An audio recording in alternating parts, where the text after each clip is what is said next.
Chapter 556. Number 60 High School again? The corner of Loopy Toad's eye twitched fiercely when it heard Wang Ming's answer. Wait a minute. Why was it, again? Loopy Toad recalled the ridicule it had heard when it was still at Number 60 High School. Number 60 High School is as magical as Bright Longevity Village. It was indeed magical. It could almost be said that big shots had gathered, a nascent soul gatekeeper, a pioneer teacher Pan, a terrifying librarian, mother one of the dark cuisine world, old antique who was an epic-level assassin, and now there was a big-shot expert suspected of being a monkey coder. However, who was this person's true identity? This person releases breaking news at a fixed time each week. If there's news, he'll choose to release it every Thursday at 2 o'clock in the afternoon, and he's located in your school's computer room. From what we know so far, this person should be a student or teacher at your school. Wang Ming made his own deduction. Also, I'm certain that this person uses the same computer every time. Every Thursday at 2 o'clock in the afternoon? Wang Ling cupped his chin in his hand as he thought about it. That happened to be the time for his computer class. But the arrangement of the computer class was a little different. It rotated on odd and even weeks, while the elite classes only had computer classes on 2 weeks. Odd weeks were when the regular classes used the computer room. That was to say, there were 4 classes in total who could use the computer room at 2 o'clock in the afternoon on Thursday. 2 regular classes and 2 elite classes. Altogether, more than 90 students were suspects. Furthermore, they couldn't completely rule out the 4 computer teachers. After all, with Old Antique as an example, what if the computer teacher was also a big shot? In addition to testing out my remote projection technology, I came here today to talk about this. In any case, Lingzi, you have to be careful. I have a feeling that this person isn't here with good intentions, said Wang Ming. He had a strong intuition, which he had discovered when he had detected the specific location of this mysterious informant. But he still couldn't say whether this informant was friend or foe, but he still had to warn Wang Ling to be careful. But strangely, back when Wang Ling had first started school, Wang Ming had investigated the identities of everyone in senior grade 1. Except for the daughter of Huagua Water Curtain Group, the rest of them actually had average family backgrounds. If this informant big shot really was one of Wang Ling's classmates, then it was even more proof that this person was so shrewd that people had to be on guard against him. Back then, he had asked Old Chi to use the official database to check the personal information of this cohort of Senior 1 students. Their names, heights, genders, files dating back to kindergarten. Wang Ming went through them one by one, and didn't find anyone particularly strange at all. Alright, there is one. Wang Ming remembered. He remembered that in Wang Ling's class there was someone called Hero Guo. This person had a lot of relatives. Other than that, everything else was quite normal. Wang Ming frowned as he pondered this, when Wang Ling suddenly noticed a change in him. Not good. Wang Ling? ? Loopy Toad, what? I have to go back first. Wang Ming raised his head. My original body received news that Old Chi is in the hospital. President Chi is in the hospital? The corner of Loopy Toad's eye twitched, and it was immediately alarmed. Isn't President Chi one of the 10 generals? The 10 generals were all true immortals. How could they be in the hospital? Wang Ming didn't know whether to laugh or cry. He ate Jia Yin's dragon pork chop. Wang Ling and Loopy Toad, I clearly told him before, if he wants to eat Jia Yin's dragon pork chop, he has to use spirit energy to protect his stomach. Wang Ming dropped his forehead into his hand. Jia Yin's pork chop can already be considered a weapon of mass destruction. Didn't you say last time that President Chi banned Jia Yin from cooking it in the lab? Loopy Toad asked. Indeed, I didn't cook it in the laboratory. This time, Jia Yin brought it back to the laboratory after cooking it outside. Moreover, after Andy's guidance last time, the pork chops that Jia Yin fried this time actually looked very good. It's no longer black but golden yellow. The color is very attractive, and it doesn't look greasy at all. You didn't eat it? It's mainly because I was injured too deeply last time, and I've been eating porridge for the last 2 days to nourish my stomach. Good thing I didn't eat it. Wang Ming broke out in a sweat. Otherwise, the next time you see me, I might already be an urn, being smashed into a box by friendly forces. Wang Ling and Loopy Toad, but it looks pretty good, so it should taste pretty good, right? Loopy Toad was a little puzzled. Is Miss Zhai really that lethal? Wang Ming had a "you don't understand" expression on his face. You don't know, that's the scariest thing. In the beginning, no matter what Jia Yin made, the food was always black and no one dared to eat it. Now that she had gone outside to find a teacher and asked the Andy for some advice, the food that Jia Yin made now didn't look like a problem at all. It looks like it's being served out of a restaurant. Speaking up to this point, Wang Ming couldn't help feeling some lingering fear. Initially, Jia Yin's food didn't look edible at first glance. Now, Jia Yin's food was like a mushroom. It looked beautiful, but it was even more poisonous. Furthermore, Wang Ming had also noticed a pattern. The better the end product of Jia Yin's food looks, the more inedible it is. To be able to send a true immortal to the hospital after eating it, this thing is already a chemical weapon. Wang Ling and Loopy Toad. It was July 19th on Wednesday in the 13th week of the semester. When he left the house in the morning, Wang Ling received a text message from Wang Ming. President Qi, who had been beaten up by friendly forces Jia Yin, was fine after having his stomach pumped in the hospital. Yesterday it was actually President Qi who had been careless, and had taken a bite when he wasn't prepared at all. After this incident, President Qi could be said to have learned a lesson. From now on, no matter how delicious Jia Yin's food looked, he couldn't eat it. Oh no, there would be no from now on. Jia Yin was now banned from cooking anywhere.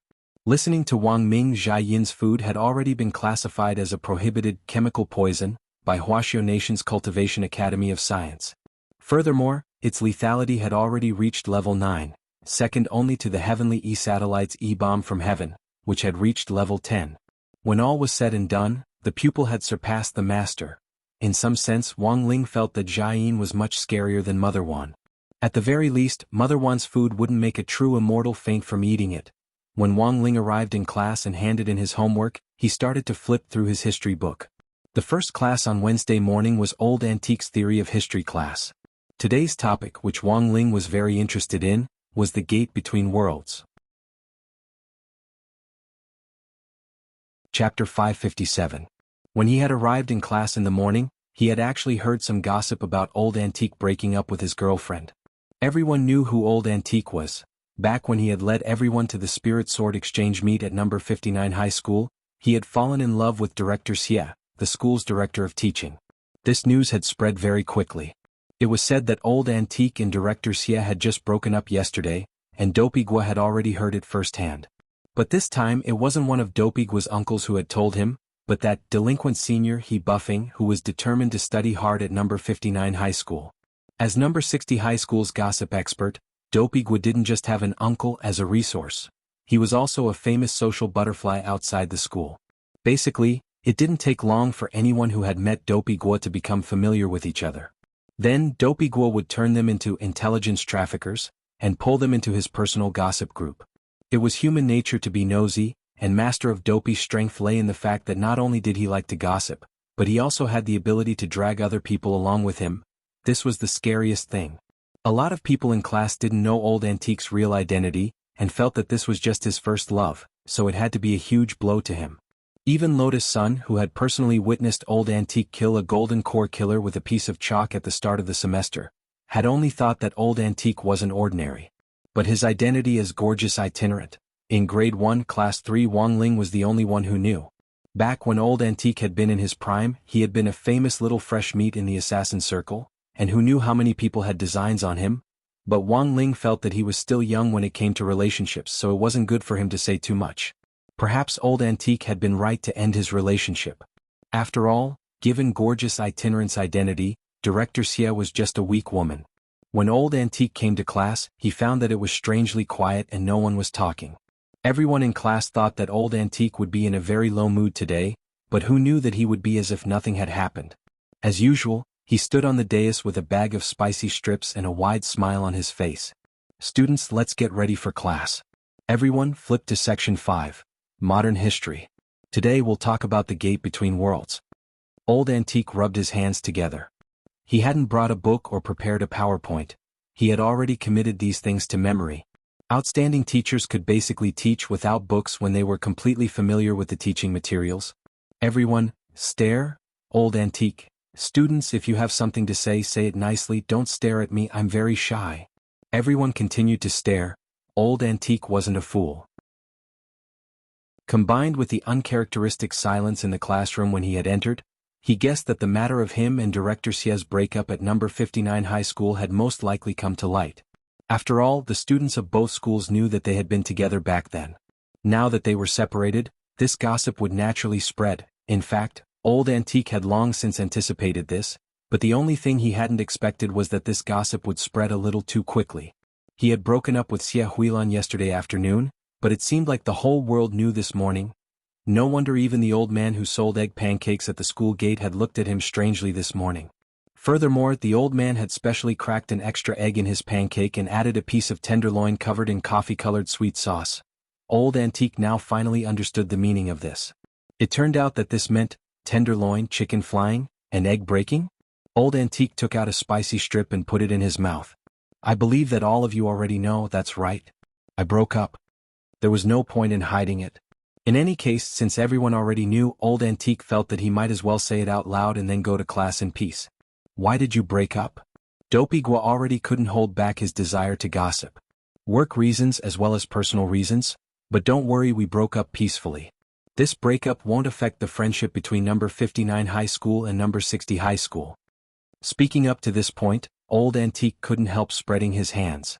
Actually, it's still because I'm a little playful. A girlfriend or something isn't very suitable for me.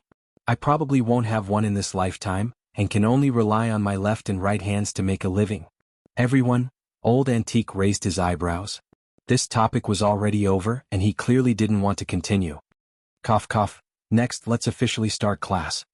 Returning to the topic of class, Old Antique said with a serious expression, I believe that everyone has already come into contact with information on the gate between worlds from various sources. Because the gate between worlds descended irregularly in the past, it caused our country a lot of losses and disasters. But currently, we already have fairly sophisticated monitoring equipment that can detect fluctuations in the gate's descent in advance. Our country is already leading the world in terms of prevention and monitoring measures in this area. The gate between worlds doesn't just descend in our country? At that moment, Little Peanut couldn't help asking. Of course. Old Antique nodded. The coordinates of the gate between worlds descent are random. There are records of it appearing not only in our country but also abroad. Although it's rarely descended, it's not like it doesn't happen. As everyone knows, the gate between worlds connects to the demon world, and there are demon beasts, demon kings, and even demon god lords who rule over several major domains of the demon race. But who knows that above demon gods, there actually exists an absolute ruler of the demon race. Absolute ruler of the demon race. Everyone was shocked. Many of them, including Wang Ling, had heard a lot about the gate between worlds when they were very young. To everyone's knowledge, demon gods were already the rulers of the demon world. A demon god ruled over a demon territory, and their rank was equivalent to that of a head of state in the human cultivation world. This was the first time they had heard of the concept of absolute ruler. It's normal that you haven't heard of this concept before.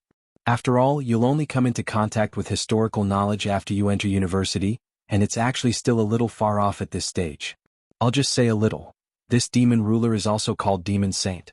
But Demon Saint has never appeared in any battle between the human race and the demon world until now. So, does Demon Saint really exist? Someone started to question. No, Demon Saint does indeed exist. We extracted this information from the memories of demon gods who died in battle. From the memories of demon gods, we can see that Demon Saint is extremely powerful. But until now, we don't know why Demon Saint chose not to take action during the war and instead stayed hidden. Old Antique looked a little nostalgic as he said, currently, our country actually has very limited information on Demon Saint. But there are 3 things that we can be sure of. First, Demon Saint does exist. Second, the position of Demon Saint can be inherited and it's hereditary. Currently, Demon Saint has already been succeeded to the 2nd generation. Third, from the memories of demon gods, we can see that the current Demon Saint's true identity is a merman. We also call him 2nd generation merman. Chapter 558. The legend of Demon Saint had actually been around for a long time, but as Old Antique had said, this was knowledge that could only be learned in advanced university textbooks. Most high school students had never come into contact with it. Demon Saint did indeed exist. According to Old Antique, after repelling the demon race army back then, General E and the other 10 founding generals had begun to plot a plan to capture a demon god alive. Capturing a demon god alive was far more difficult than directly killing it. They had learned about Demon Saint from the 3 demon gods who had been captured alive back then. Not long after their memories had been extracted, however, the 3 demon gods had started to perish right under everyone's noses, and in the end had been reduced to ashes. Are these demon gods all dead? Listening to Old Antique's story, the people in class didn't quite understand. Maybe they're dead, maybe they're still alive. The only thing we can be sure of is that Demon Saint is behind all of this, Old Antique said with a frown. Old Antique frowned and said, ever since the human world and the demon world were connected through the gate between worlds, human cultivators have been studying the demon race. The source of their power is different from our spirit chi, and they rely on the demon chi in the demon world to cast any spells. It's precisely because the composition of their power source is different from ours that the way the demon race inherits power is definitely different from that of real human cultivators. The so-called demon gods are just subordinates appointed by Demon Saint, the biggest ruler of the demon race. As long as they find a suitable successor, Demon Saint can create a god in his own way. Is this the inheritance of Tao? Little Peanut asked again. A little like it, but there's a difference. In order to continue their Tao hearts for a long time, the Almighties of the past would choose to take in disciples and pass on their lifelong knowledge to their disciples so that they could inherit their mantle. By personally passing on the teachings and imbuing the body with the source of their power, the inheritors of the Tao can greatly shorten the time it takes for them to cultivate, but a true inheritance of Tao isn't something that can be accomplished overnight. Speaking up to this point, Old Antique was silent. In fact, there was another rather special situation that he hadn't mentioned. That was Immortal Shipai. Directly passing on his power to his children in the form of a new life was also a special method of inheritance of Tao. However, the success rate was very low in general, and one needed to pay attention to some elements that were compatible with yin and yang. Moreover, those who chose this method to pass on their legacy would eventually die of exhaustion. Thus, Fang Xing was a special case, but this kind of special case was really too rare. The reason why Immortal Shipai had been able to succeed was largely because he was Fang Xing's father and mother. There was no need to pay attention to the theory of yin and yang compatibility at all. Humans were born with a high degree of yin and yang compatibility, just like the previous incident with the old devil. That old devil took advantage of the impatient nature of many cultivators and tricked them into searching for the stone ghost mask. In the name of inheriting the orthodoxy, he found a body for himself and seized the opportunity to possess it. Old Antique smiled. So students, if you come across something good in the future where you can inherit a Taoist orthodoxy, please do register with the official Taoist Orthodoxy Inheritance Organization. But basically, the probability of encountering such a good thing is not high. Why? Finding disciples now is different from the past. In the past, as long as one was talented, there was a possibility of catching the eye of a big shot. But now, with the continuous advancement of science in the cultivation world, it can be said that the big shot's horizons are getting higher and higher. It's not enough to just be talented. You also have to be able to speak, be able to handle matters, and be able to withstand tests of character. If you're told to serve tea, you'll serve tea and you'll come and go at your beck and call. You can be a waiter for hundreds of years and still have no complaints. Isn't it popular to enter a family tree now? This is actually one of the ways to find a successor to the Taoist orthodoxy. Old Antique's words carried a hint of ridicule. Although his tone sounded relaxed, Wang Ling noticed that a lot of people in class were lost in deep thought. When they were young, a lot of people had probably fantasized about what it would be like to wake up one day and suddenly possess the formidable power that they had always dreamed of. Inheriting a Taoist orthodoxy through the official channels was indeed a way to gain strength in a short period of time, but it was often very difficult to realize. Today you could enter someone else's family tree and become a senior disciple, but as long as your Shifu was even the slightest bit dissatisfied, you could be directly removed from the family tree in a matter of minutes. Should he be a piece of miserable pork, or should he become a thinking reed? This is a question worth pondering. Therefore, the inheritance of orthodoxy was not as glamorous as it seemed. There was no such thing as a free lunch in this world. Sometimes, the truth behind an event was much more complicated than it seemed. Wang Ling stared at the relaxed expression on Old Antique's face. He realized that this was one of Old Antique's great charms when he was teaching. He could inadvertently make the students think a lot.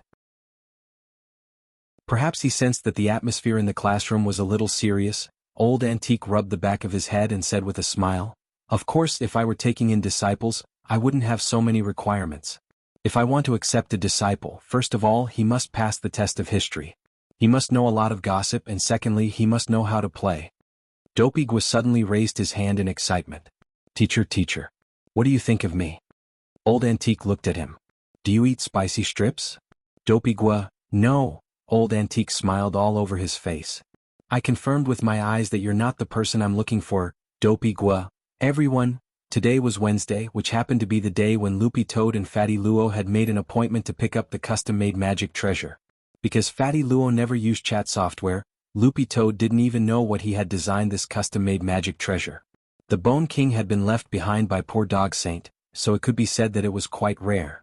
If it messed up the refinement process, would Dog Saint's hot pot lid collapse? Because Sheep had already led the way last time, Loopy Toad went on its own this time. Boundless Road was a street for refining weapons. Fatty Luo's metal shop wasn't too conspicuous, but it was a rare 5-star premium shop on the Cultivation review network on Boundless Road.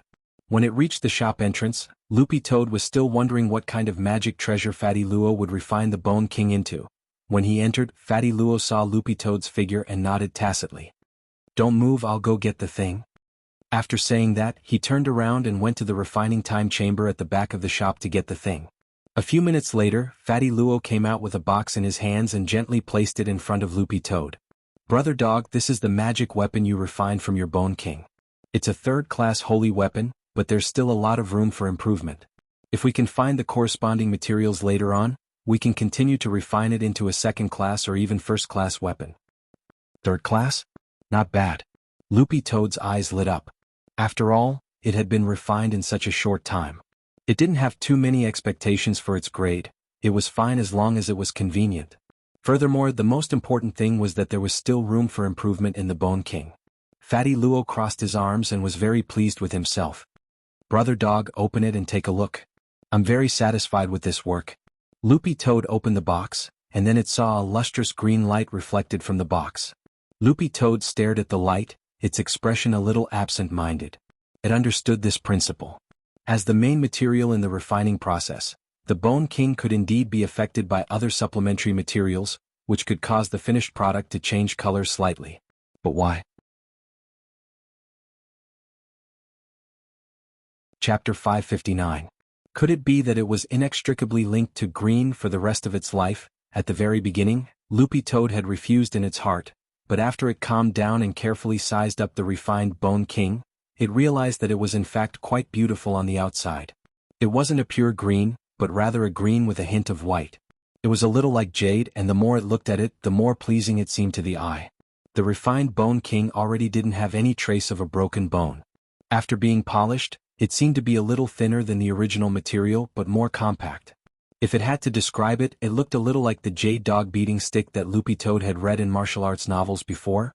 "It looks pretty good," Loopy Toad said, "but will it be very brittle?" This is a third-class holy weapon, how brittle can it be?" As he waved his palm leaf fan, Fatty Luo took out a long black steel knife from the shelf on the side. "This is a magic weapon for testing, let me show you." As soon as he said this, before Loopy Toad could react, Fatty Luo's saber had already fallen. There was a soft bang as the Bone King reflected a green spirit light, and the black steel saber was actually directly split in two. This Bone King might not be the most lethal, but it's very tough. Furthermore, it's very adaptable, and can be used flexibly in various situations. "Its appearance can change at will," Fatty Luo said. "You can transform as you please?" Loopy Toad was blank. This was probably a magic weapon's characteristic, but this was the first time it had heard of it.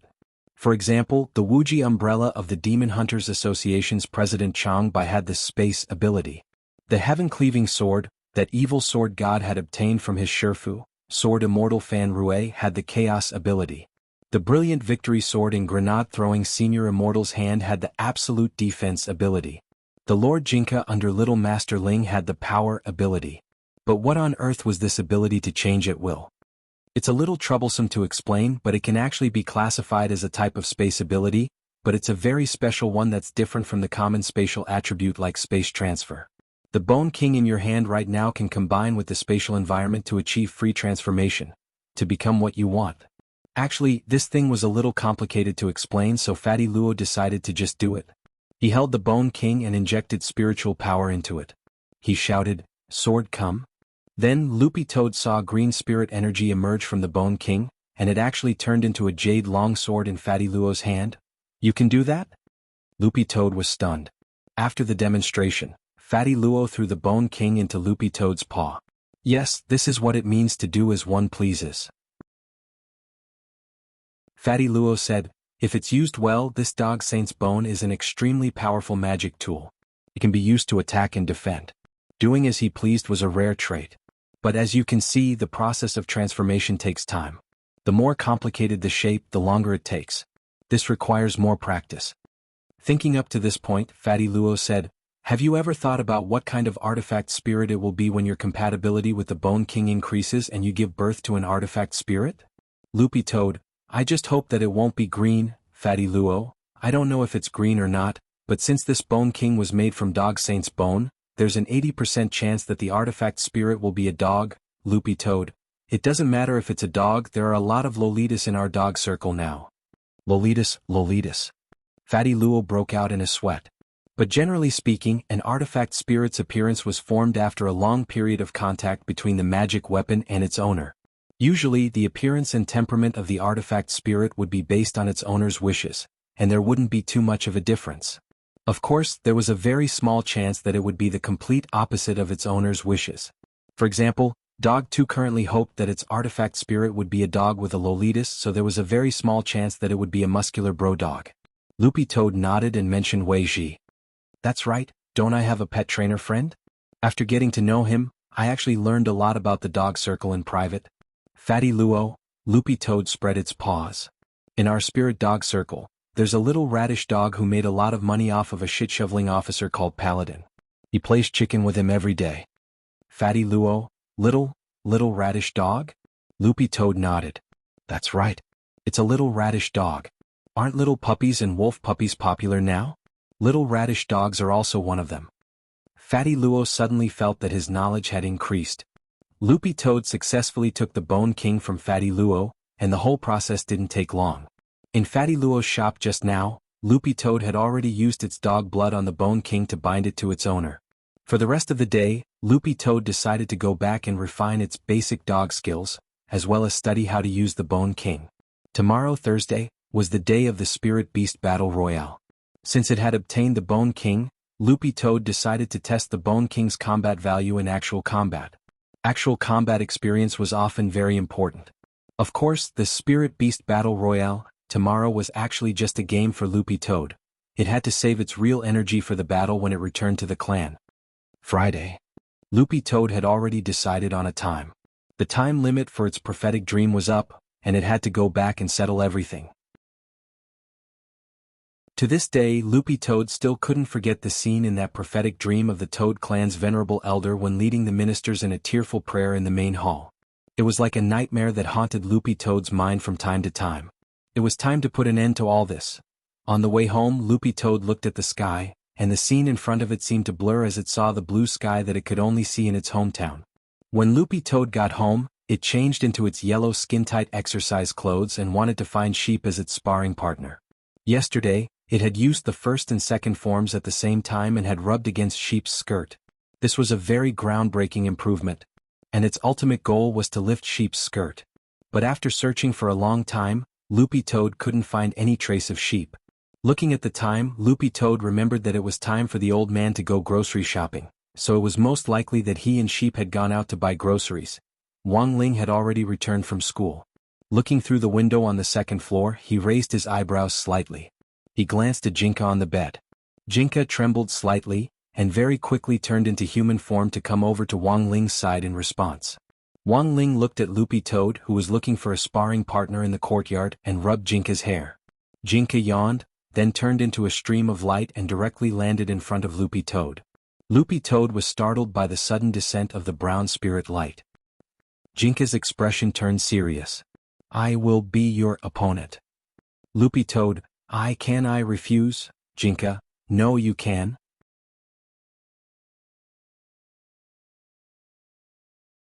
Chapter 560. Was it really going to fight? Loopy Toad couldn't help feeling a sense of heaviness in its heart as it faced the white-robed sword spirit in front of it. But it had to say that this was indeed a rare opportunity to spar. In terms of actual combat experience, Loopy Toad felt that all the enlightened gremlins in the Wang family's small villa combined might not even be half as strong as this white-robed sword spirit in front of it. This was an existence that could easily use the highest profound meaning of Sword Dao, the world-annihilating sword. But Dog 2 had to admit that this was a rare opportunity for a sparring session. Loopy Toad had its own theories about Jinka's origin after the Immortal Mansion incident. Although it hadn't been there to see it for itself, from Little Silver's description, it had been a very shocking scene. Over 1,000 spirit swords were sealed in the intrinsic spirit field of the master of Immortal Mansion. After Jianghu had appeared, he had just given them a look, and they had immediately changed owners without even thinking about it. That was the boldness that only a true king of sword spirits had. What did this mean? It meant that the white-robed sword spirit in front of it already stood at the top of Sword Dao, and it wouldn't be an exaggeration to say that he was the embodiment of Sword Dao. Dumbfounded, Jianghu tilted his head and looked at Loopy Toad. Ready? Loopy Toad stared at this face and the corners of its eyes twitched fiercely. This expression was too similar. If it hadn't known that Jianghu was just a sword spirit, Loopy Toad really would have thought that this was little Master Ling's biological son. Apart from the hair color, this paralyzed face, and even the look in his eyes were extremely similar. There were millions of dead fish eyes in the world, but not all of them had little Master Ling's characteristics, which were both cold and gentle. Loopy Toad had seen plenty of dead fish eyes in the crowd, but only Wang Ling's dead fish eyes were special. It was said that spirit swords were like their masters. Even their eyes were so similar. Loopy Toad felt that no one else could be like this. Loopy Toad took a deep breath in the face of Jianghu. The basic dog skills emphasized speed and accuracy, and it was very important to stay calm when punching. At its peak yesterday, Loopy Toad had already been able to throw 200 punches in 1 second, but it had only managed to graze Sheep's skirt. It was very clear that this white-robed sword spirit was even more difficult to deal with than Sheep. I'm going. Loopy Toad, who was wearing a tight yellow exercise suit, jumped back to keep a distance of several zhang from Jianghu. Jianghu could feel spirit energy gathering under Loopy Toad's paw. A moment later, Loopy Toad abruptly sprang up from the ground and pounced directly at Wang Ling. Its paws left 4 round pits in the ground and it looked very powerful. While it was in the air, Loopy Toad had already used the first and second forms of the basic dog skills. The two styles were used at the same time. The dog fist turned into hundreds of afterimages in the air, dazzling everyone's eyes. But Jianghu's expression didn't change in the slightest. Too slow. He raised his hand and brown sword intent emerged. In order not to hurt Loopy Toad, this sword intent didn't have the slightest destructive power, and instead acted as an absolute parry similar to the brilliant victory sword. Bang bang bang bang bang, Loopy Toad felt like each of its punches was hitting the back of the sword. It changed its angle to attack and the sword will followed, blocking all of its attacks. After 2 moves of the dog skills, Loopy Toad couldn't even get close to Jianghu, let alone touch him. Your punches are too slow. This sword intent only has less than 10% of its power, that's all. Jianghu stretched out a finger and drew a line 3 meters in front of him, then looked at Loopy Toad. If you can enter this line you win. Loopy Toad was stunned. How much did he look down on it? Even if it didn't want to fight, it had to fight for pride. As little Master Ling's first contract spirit beast, Loopy Toad's expression started to turn serious. Bone King. Using the swallowing spell, it took the emerald green Bone King out of its mouth and started to think. Boxing glove, boxing glove, boxing glove. Wang Ling watched this scene from his room. He had been the one to ask Fatty Luo to refine the Bone King previously. To be able to refine Dog Saint's bone into a third-class magic weapon in such a short time proved that Fatty Luo's skill in refining weapons was indeed extraordinary. Furthermore, this magic treasure's characteristic was a little special. It was actually a shape-shifting magic treasure of the space system, and the ability to change at will wasn't common. In the garden, Loopy Toad stared closely at Jianghu. It wanted to use the Bone King's power to increase its attack speed, but this was the first time it had used the Bone King's magic treasure characteristic to transform. Sure enough, as Fatty Luo had said, while the ability to change at will was very rare and very strong, it wasn't easy to use. It actually took a full 30 seconds for the Bone King to completely transform into a pair of boxing gloves. This won't do, it looks like I still have to practice more. Loopy Toad sighed in its heart. A battle was ever-changing. Unless it was prepared in advance, 30 seconds was a little too long. After transforming, the Bone King turned into a pair of emerald green boxing gloves, which Loopy Toad's dog paws put on. Not only did it not feel the slightest bit heavy, Loopy Toad's dog paws actually felt a lot lighter than before. Loopy Toad was delighted at this discovery. There's one last step left. Loopy Toad looked at Jianghu and took a deep breath. Jianghu. Then Loopy Toad opened its mouth again and actually took out a tape recorder, which it had bought with the money it had swindled from Little Silver. After that, Loopy Toad pressed the play button, and a familiar melody came out of the recorder. Wang Ling was blank. The song was very familiar. It was a very popular old song. Dog 2's body began to sway along with the melody. Wang Ling was startled. This guy could actually do the ghost steps. This was a pure, hot-blooded melody. Wang Ling only remembered that it was a very old classic, but he just couldn't remember the title of the song. When the music had been playing for more than a minute, he saw that Dog 2 had already stopped dancing and had started to prepare for an attack, ready to pounce. When the melody played for 1 minute and 20 seconds, Dog 2 officially made its move. It was still the first and second forms of the basic dog skills, but its attack speed was clearly faster than before. Jianghu was using sword intent on the same level as Loopy Toad's, and he was already clearly feeling a little strained. Hit. Dog 2's fists were like flying dragons, and in 2 seconds he had thrown more than 600 punches. But this wasn't the end of it. When the music reached its climax, Dog 2 suddenly started to sing loudly. My right paw opens the sky, I transform into a dog, I move the mountains and rivers, I fill in the cracks, I adjust the time and space of the sunrise in the east, I return to the primordial world to dominate and control. Wang Ling and Jianghu. Following the impassioned music, Jianghu felt as if the dog in front of him had become a different dog. If he continued to maintain his current sword intent, it might be hard for him to parry. Lowering his eyes, Jianghu wondered if he should increase his strength a little more. But at that moment, the emerald green boxing gloves on Loopy Toad's paws transformed from the Bone King actually changed again, and dense spikes sprouted out of them like bamboo shoots after a rain. Sword Dao, the power of... Jianghu's expression changed slightly. He couldn't be wrong. Although the power of Sword Dao on the spikes was very weak, it indeed contained the power of Sword Dao, which Loopy Toad had inherited from Evil Sword God, the 10-meter sword circle.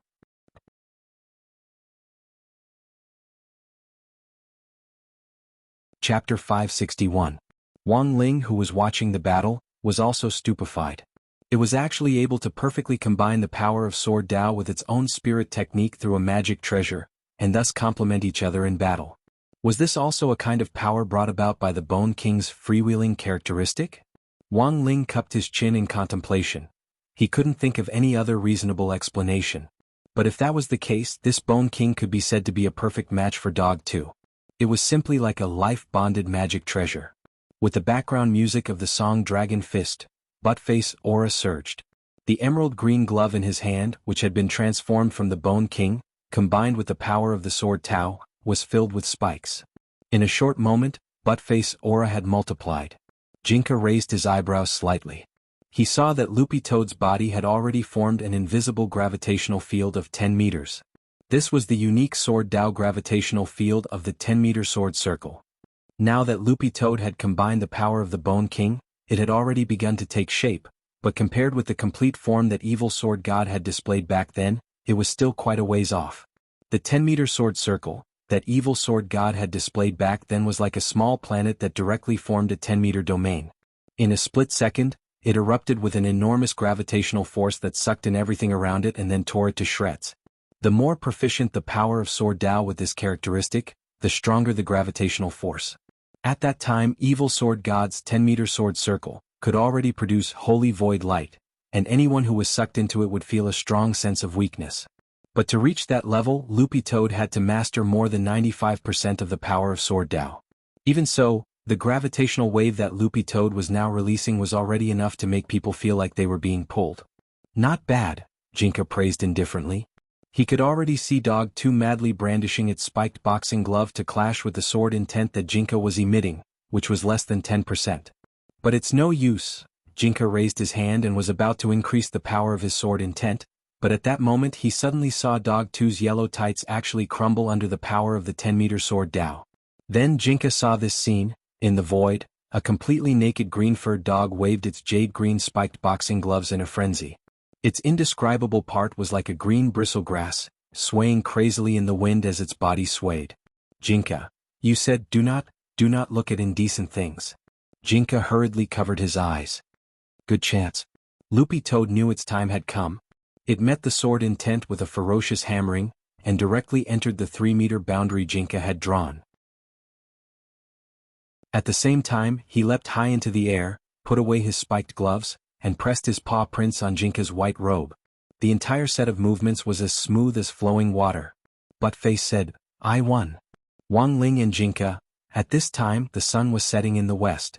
Buttface was facing the dusk, and his face was filled with unprecedented confidence. Patter. It turned off the recorder behind it and couldn't help but exclaim, as expected, "No one can beat me in my BGM."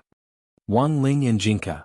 When the old man and sheep came back from grocery shopping, they found Jinka sitting upright in the living room, rubbing his eyes with a serious expression on his face as he gave himself a massage. "Lord Jinka?" Sheep moved closer to Jinka and looked at him strangely, but realized that Jinka wasn't paying attention to her. The old man couldn't help turning to Loopy Toad, who was lying on the floor, and asking, "Little Coo, what are you doing?" "Dog 2, doing eye exercises." The old man and sheep. That night, neither Father Wang nor Lai Mingming came down for dinner.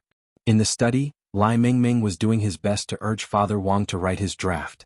Although Father Wang had crushed millions of votes in the last double monthly votes battle as the undisputed champion, he had still owed a lot of drafts. Among these millions of monthly votes were the support of big shots, as well as the support and help of fans. But now that he owed more than 100,000 words, Father Wang really felt like dying. He didn't even bother to adjust his black-rimmed glasses as he typed numbly on the keyboard. After typing who knew how many words, Father Wang said weakly, How many words do I still owe?" Lai Mingming calculated the number of words. "Not many, just 110,000. You can rest after today's battle." "Father Wang, Lai Mingming, don't you still have that invigorating cigar? Hurry up and take a few puffs." Father Wang looked like he wanted to die. Can I go back on my word?" Crossing his arms, Lai Mingming smiled and looked at Father Wang. "How do you want to go back on your word?" "Father Wang, for example, if I post on Weibo and say that red hair medicinal wine is fake, will I be arrested across provinces?" Lai Mingming. Father Wang's gloomy eyes suddenly lit up. "Actually, I've already thought of a plan to delay updates. I'll post that it's fake wine. Then you can use your Weibo to help me repost it and say that I've been arrested across provinces and can't update. Generally, once you're in custody, you can coax and pester me for more than 7 days. That way I can delay it for 7 days." Lai Mingming. "Then what about after 7 days, Father Wang? Just say that although I was bailed out, red hair medicinal wine still won't let me off. It started to send people to kill me and they chased me to the ends of the earth. In the end, I had no choice but to flee the city I lived in. I drifted all the way to the Holy Land of the South Pole, where I finally built a rocket and flew into space to Mars to start a brand new life." Lai Mingming was silent. "Actually, you can try posting on Weibo. Just say, if I say that red hair medicinal wine is fake, what should I do if they're prepared to send people across provinces to arrest me?" "Can I?" Father Wang was pleasantly surprised. "Yes." Lai Mingming nodded. Father Wang swiftly edited his Weibo post, not even adding the dog head. After about 3 minutes, Father Wang refreshed his Weibo post. There were already more than 2,000 likes and hundreds of comments and reposts. The first Weibo comment, "Visitor from Hell." Jose's response, "Which organization is so bold? I'll send the Hell Envoy right away." The second Weibo comment was from the Exploding Sky sect's official Weibo. "Shocking. Wang Situ has been arrested. Our Exploding Sky sect will be the first to disagree. Do you understand the cultivation grenade? Our Exploding Sky sect disciples are going to blow up the door and rescue him. Fist salute. Fist salute." The third Weibo comment was from the official Disabled Elderly Village Weibo, Village Chief Chin Mu. "This author says he's been arrested and doesn't want to update. Doge." The fourth Weibo comment was from the Legend of Paladin _Healing Knight official Weibo. "Teacher Wang Situ must be using this as an excuse to sneak a peek at Lolis with me. Let's go to Turkey to see Lolis. They're all legal Lolis now."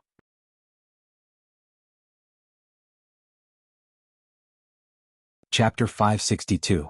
There were still a lot of comments left on Weibo. Lai Mingming casually scrolled through one and saw that it was either an official Weibo post of a cultivation sect that had been forwarded, or some sect elder or even sect leader had left a comment below. A person whose identity was verified as Principal of Huaxiu University of Thunder and Lightning, and head of Guadian Martial Arts Dojo commented, "There's no such thing as procrastinating. I can't help but want to teach any author who procrastinates a lesson." From Lolita Immortal Instructor Blog. "Is Lord Wang Situ tired? Our celestial sect provides door-to-door performance services to improve your mind. We don't charge. As long as it was updated, it would be fine. If you need, please PM this official Bonyang." A comment from the official Weibo of Legend of Paladin _ Healing Paladin under the lowly Immortal sect. Official Weibo girl. Please follow me. Mutual fan. Lai Mingming looked at Father Wang, then directly grabbed the mouse and closed the Weibo page. Stop struggling, just work hard on writing.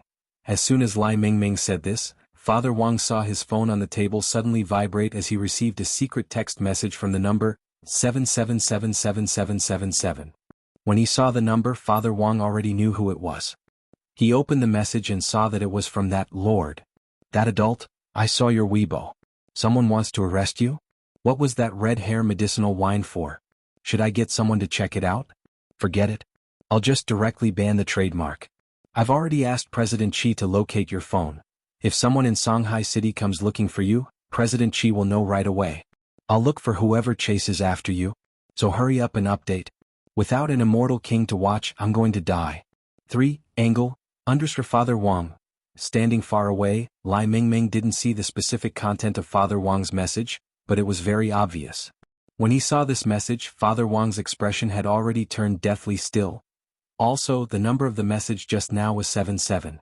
Needless to say, this must be a message from a big shot fan urging him to update. 77.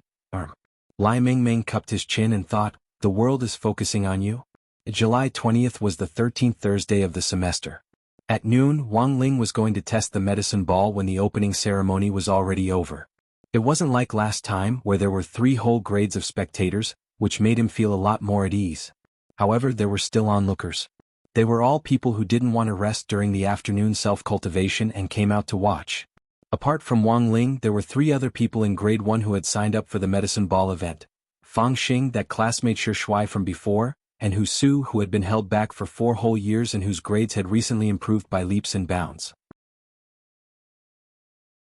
After the slap in the face the day before yesterday, Shi Shuai was not as arrogant as yesterday, which made Teacher Yi very happy. Shi Shuai was usually a troublemaker and had caused quite a bit of trouble in school. The day before yesterday, the results of the 10 people had been extraordinary, but Shi Shuai was the only one who was at the bottom. Teacher Yi reckoned that this matter should have dealt a big blow to Shi Shuai.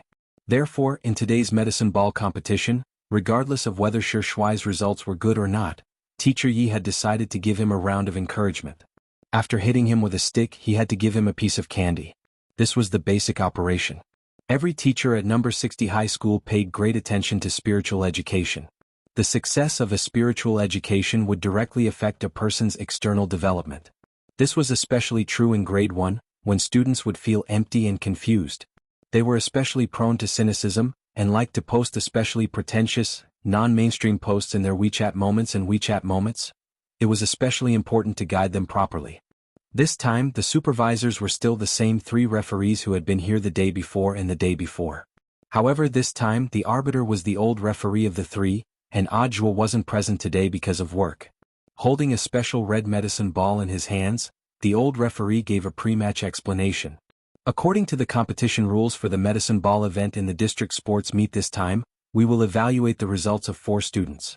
Wang Ling, Fang Xing, Shi Shuai and classmate Hu Su. In the end, the total score will be calculated by adding up the distance they threw.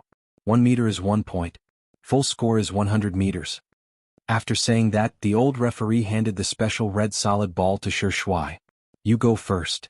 The old referee did not do this intentionally. It was purely because Shi Shuai was closer to the ball. It was true that Shi Shuai had left a very deep impression on people the day before yesterday as a contrarian. However, he had to be given a chance to change. What if he did well today? An ordinary person's medicine ball weighed between 5 and 8 kilograms. If a foundation establishment cultivator used an ordinary medicine ball, it naturally wouldn't be a problem to throw it several hundred meters. However, this red medicine ball had been specially custom-made by the Cultivation Academy for foundation establishment cultivators to use in competitions. Although it was small, it weighed 100 kilograms. The moment Shi Shuai touched it, his hands couldn't help sinking. Although it wasn't as easy as the old referee holding the ball with one hand, it wasn't a problem for him to throw it. The old judge was a cultivator of the golden core stage. For him, the medicine ball of the building foundation stage was as heavy as a chicken. On the other side, the remaining 2 referees had already set up a sand path on number 60 high sports field using a sand-gourd magic treasure to prevent the medicine ball from damaging the sports field when it fell to the ground. The sand path was 100 meters long, but the three referees generally felt that foundation establishment students who hadn't gone through professional training wouldn't be able to throw it very far. Yesterday, the furthest the two key high schools, Reliance High School and Prime Elevation High School, had thrown was only 70 meters. What was more, number 60 High School didn't have the ability to compete in the medicine ball event in previous years. It had lost the last 2 years and had been at the bottom of the table. Number 59 High School's result had been a long way behind number 60 High School's. When it was time to officially throw the medicine ball, Shi Shuai couldn't help looking at Wang Ling. He had been looking for an opportunity to apologize to him all this time. Shi Shuai had been planning this since the opening ceremony the day before yesterday. He had repeated his apology lines countless times in his heart, but just couldn't get them out. Furthermore, there were a lot of people nearby now and he was too embarrassed to do so. Let's compete first, then look for another opportunity. Shi Shuai secretly grit his teeth, then looked at the 100 meters of sand in front of him with a serious expression. He gathered strength, then positioned his body like a catapult, and threw the ball forward with a roar. Go! Shi Shuai's medicine ball flew in a perfect arc in the air and finally fell into the sandpit in front of him. The hell? 73 meters? The old referee and the two referees on the side, as well as Teacher Yi and all the students in the field, were directly stupefied. On the side, Fang Xing smiled as if he had expected this.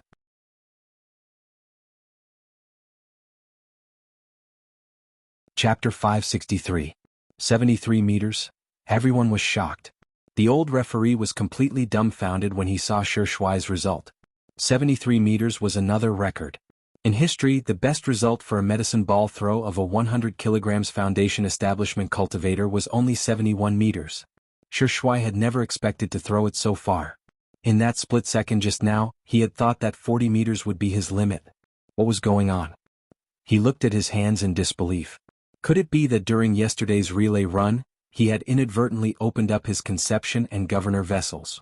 The referees were dumbfounded, but the trajectory just now had been normal. There was an anti-cheating mechanism on the sand path. If a spell was used to cheat, the mechanism would be activated. The instant the medicine ball was thrown, its speed and landing point would already be monitored, so if Shi Shuai had cheated, the referees would be able to tell. The truth was that this anti-cheating mechanism existed in name only. The reason was very simple, because it was just an anti-cheating mechanism. But what Wang Ling had used was a great Dao. The old referee sucked in a breath, still a little dazed. He had been at number 60 high for 3 days, and he had broken records 3 days in a row? On the first day he had run the 10,000-meter relay with a sword. On the second day the shooting student representative Jianghu had broken the record with 0 mistakes. And now, on the third day he had also won the medicine ball? Number 60 high this year really seemed pretty amazing. Record down the result, 73 meters. The old referee finally announced. He sighed in his heart, the younger generation will surpass us in time. Lotus-san, I didn't expect classmate Shi Shuai to be so amazing. A group of people from grade 1 class 3 came out to support him. Among the familiar faces were Little Peanut, Super Chin, Dopey Guo, Lotus-san, Featherlin and the others. Dopey Guo, he got lucky just like Super Chin the day before yesterday. Super Chin? To be honest, Super Chin really couldn't refute Dopey Guo's words. If he hadn't been in top form and had gotten lucky, he wouldn't have been able to achieve that result in the 1,000-meter relay run the day before yesterday. This result already broke the record, right? Little Peanut said, and I know that this sand path has an anti-cheating mechanism. If you use a spell while throwing the medicine ball, it'll be detected. Super Chin snickered. Do you think it's because the spell is so advanced that this anti-cheating mechanism can't detect it? Super Chin said this in a very low and purely joking tone, but Wang Ling's lips twitched when he heard it. Student Wang Ling, it's your turn. With such an outstanding performance, Shi Shuai was in a great mood. He directly handed the medicine ball to Wang Ling and apologized. I'm really sorry about what happened the day before yesterday. As he spoke, he reached out to give Wang Ling another warm hug. But just as he stretched out his hand, Fang Xing swatted it away. Nice apology. This child is worth teaching. But classmate Wang Ling isn't interested in that. Fang Xing was still bewildered in his heart. It was one thing to apologize, but why did he have to hit her? Shi Shuai could only withdraw his hand in embarrassment. Scratching his head, he looked at Wang Ling. Next time, classmate Wang Ling, tell me what you want to eat, I'll treat you. Without saying anything else, Wang Ling nodded at Shi Shuai and the matter was settled. On the side, Teacher Yi snickered inwardly. Whatever conflict there was, it was always good to resolve it internally. They were all classmates in the same school, so there was no need to make things so tense at all. Teacher Yi had originally planned to have a heart-to-heart talk with Wang Ling and Shi Shuai after the sports meet to resolve the conflict. But now it looked like he had been worrying too much. This cohort of students didn't just improve their physical fitness, they also learned self-reflection and self-growth. Teacher Yi felt that this was probably the cohort of students he had never taught before. But the school's consensus now was that this cohort was the worst, so Teacher Yi couldn't let it slip, and could only be secretly happy in his heart. Taking the medicine ball from Shi Shuai, Wang Ling sighed sadly. He had tested himself in the medicine ball event before, but his strength hadn't been very stable. Even with the Dao Talisman seal in place, it was still difficult to throw the ball. He felt that it was much more difficult than a relay run on a sword. Holding the ball in his hand, Wang Ling stood on the throwing line as cheers came from the sidelines. "Go classmate Wang Ling." Lotus Sun and Feather Lin took the lead in shouting. With Lotus Sun's support, many boys from other classes also joined in. "Go Wang Ling. Go classmate Wang Ling. Beat Shi Shuai 73 meters, I believe you can do it." Wang Ling took a deep breath and got ready to throw. The moment he threw the ball, he suddenly realized that something wasn't right. It seemed that he had used too much force. In the end, Wang Ling's score was 65 meters. Wang Ling breathed a sigh of relief. Fortunately, the ball came back. "Good job, classmate Wang Ling." Teacher Yi was overjoyed. This was already a pretty good result. In the crowd of onlookers, Dopey Gua asked in a low voice, "Strange, did you see the parabola of the medicine ball just now?" Super Chin shrugged. "I didn't pay much attention. When I came back to my senses, Wang Ling's ball had already fallen." Dopey Gua, "Then maybe my eyes were playing tricks on me?" After confirming the result, the old referee pushed up his glasses. No problem, mark down the result. 65 meters. When Wang Ling had thrown the medicine ball, Fang Xing had been drinking water. In the end, when he saw Wang Ling throw the ball, he almost spat out water. What the hell, no problem, it was normal for other people not to see it, but Fang Xing had seen it clearly. He hadn't seen it wrong. Just now, Wang Ling's medicine ball had probably circled the earth once. A few minutes before Wang Ling had thrown the ball, on a beach in Mishio Nation, the sun shone down on the golden sand. On a recliner on the beach lay a blonde, blue-eyed foreign man with big chest muscles. The man was only wearing a pair of beach shorts, and on either side of him stood a row of beautiful assistants. "No news from Sister Hai Heng?" The man rested his head on his pillow and spoke in Mandarin with a crooked Chinese accent as he took a sip of juice. This was juice made from fried cassiope spirit fruit imported from abroad, and was sold for 1,000 immortal gold bars per drop. "Edmark will be there. President Bai is still looking for information, but he should be here soon." A female assistant put down the phone in her hand and bent over to whisper in his ear. "Our night chief is determined to get Beast King's remains. Anyone who stands in our way will be cleaned up." The lips of this big-chested foreigner curled up into a smile. "We've been planning this since last year, and we've set up a lot of spies in Huaxio Nation in order to take Beast King's remains for ourselves. As long as we control Beast King's remains, we'll have the whole world." "Mr. Edmark, this subordinate is slow-witted," the female assistant frowned, completely unable to understand what it meant to have the whole world. This Mr. Edmark smiled and spoke telepathically only to the female assistant. "You've been by our side for many years and you've gone through fire and water. There's no harm in telling you. This is no longer a secret among Night Chief's higher-ups. Do you know why we're fighting over Beast King's remains?" The female assistant also replied telepathically, "Is it for extinct materials?" "No, no, no."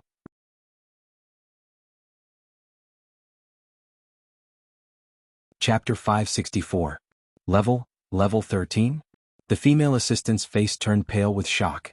She had been with President Edmark for decades, and had seen her fair share of storms and experiences, but she had never heard of a level 13 spell. So far, the supreme legendary secret spells she had heard of were only level 10. A level 10 spell was already a transcendent spell, and the power of a level 10 spell was no less than 100 spirit power nuclear bombs. A level 13 spell, a spell that crossed 3 levels of level 10? How terrifying was that? The female assistant couldn't help breaking out in a cold sweat, and she didn't dare think any further. "Do you think Shio has been doing everything in its power to prevent the invasion of the perverted nation all these years for the sake of God?" Holding a glass of juice, President Edmark couldn't help laughing.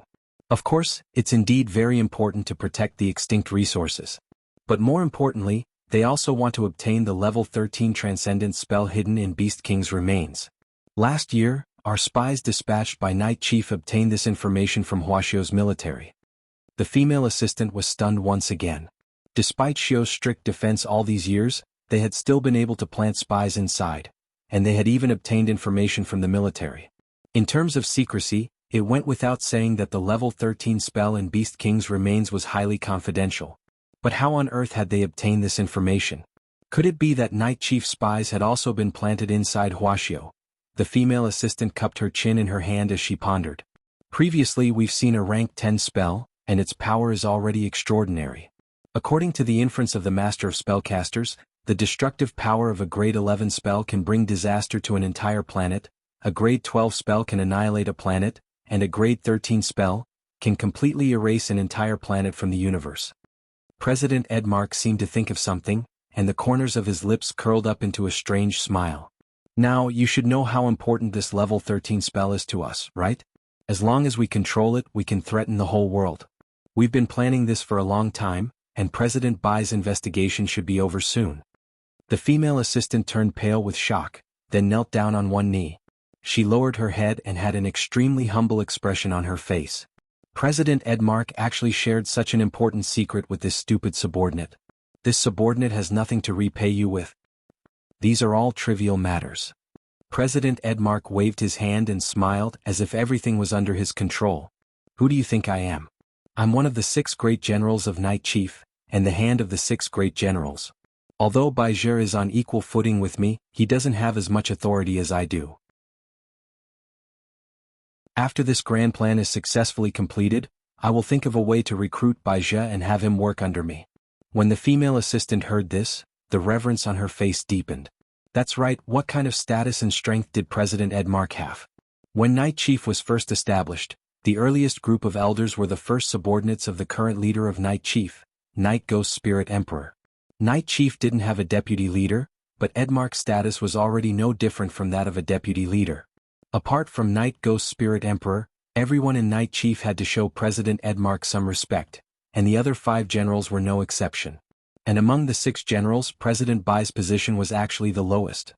Our 6 generals worked together on the surface, but behind the scenes we pretend to be brothers. In fact, there were already people colluding in the dark, so the truth of this big plan was very important to me. I've planted 70% of the people in the entire plan. I know all the details of the plan. This is our advantage and we must make good use of it. President Edmark said. He put down the juice and reached out to stroke the female assistant's face with a thick, broad palm. He looked at the rest of the attendants on the side. All of you are dismissed. Swish. With a swish, the attendants scattered in all directions. Only President Edmark and his first female assistant were left on the huge golden beach. President Edmark, isn't this not very good? The female assistant's face flushed. In the next moment, President Edmark stood up. His muscles swelled as he changed once again. Thick wings and a thick and long tail stretched out from his back, and at the same time, the fur on his body grew thicker. President Edmark's body had been injected with the blood of an ancient griffin, and he was one of the few successful test subjects in the Mishio people's experiment with magical beasts back then. President Edmark is really too handsome. The female assistant was deeply intoxicated. In this state, the male hormones all over President Edmark's body surged, and she couldn't help but feel weak at the knees. The 2 of them were very close, and this kind of male hormone was too stimulating for the female assistant. Just as she was about to collapse, Edmark's broad palm caught her slender waist. As expected of the person who has been by my side the longest. Whether it's a man or a woman, when I'm in beast form, no one can last more than 3 seconds under my powerful hormones. President Edmark gently stroked the female assistant's face. You're so cute. Can I touch you? This subordinate is President Edmark's. President Edmark can do whatever he wants. Blushing, the female assistant turned her head away, trying hard not to meet President Edmark's gaze, and instead turned her gaze to the surging blue sea. Just as President Edmark was about to bend down and kiss her, the female assistant suddenly saw an extremely bright spot of light appear on the horizon in the distance. The female assistant rubbed her eyes to make sure she wasn't seeing things, and the spot of light was getting bigger and bigger. She pointed at the horizon and exclaimed, "President Edmark, look! There seems to be a meteor on the horizon." A meteor? This golden beach was known as the Beach of the Sun. Because of the artificial sun, it was bright all year round, and it wasn't a good place to look at the stars. How could there be a meteor? President Edmark frowned. He was a little unhappy that the atmosphere had been interrupted, but he still followed the female assistant's gaze to the horizon. Indeed, there was a spot of light that was getting brighter and brighter. But it didn't seem to be a meteor. President Edmark opened his heavenly eye and did his best to capture the meteor's trajectory, but it was too fast. Even his dynamic vision couldn't capture it? President Edmark was alarmed. He gathered all his spirit energy in his eyes and combined it with the eagle eye of the ancient griffin bloodline, but he could only get a general idea of what was going on. But in the next moment he realized that the meteor was actually flying toward him. There was a loud boom. The meteor smashed through his chest, leaving a huge bloody hole. Blood splattered and drenched the female assistant's snow-white face. As the female assistant screamed, President Edmark lowered his head in disbelief and looked at his chest. "A medicine ball."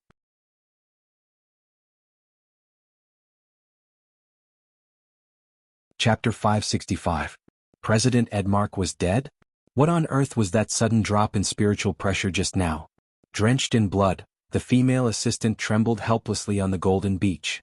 She hadn't clearly seen what had happened, but the instant President Edmark's chest had been pierced by an unknown object, she had felt a terrible pressure, as if the sky had collapsed and suffocated her. Although it had only been for a split second, the female assistant had felt the threat of death. Who on earth was it? Someone had actually managed to assassinate President Edmark without him noticing. What on earth was that unknown object that had pierced through President Edmark?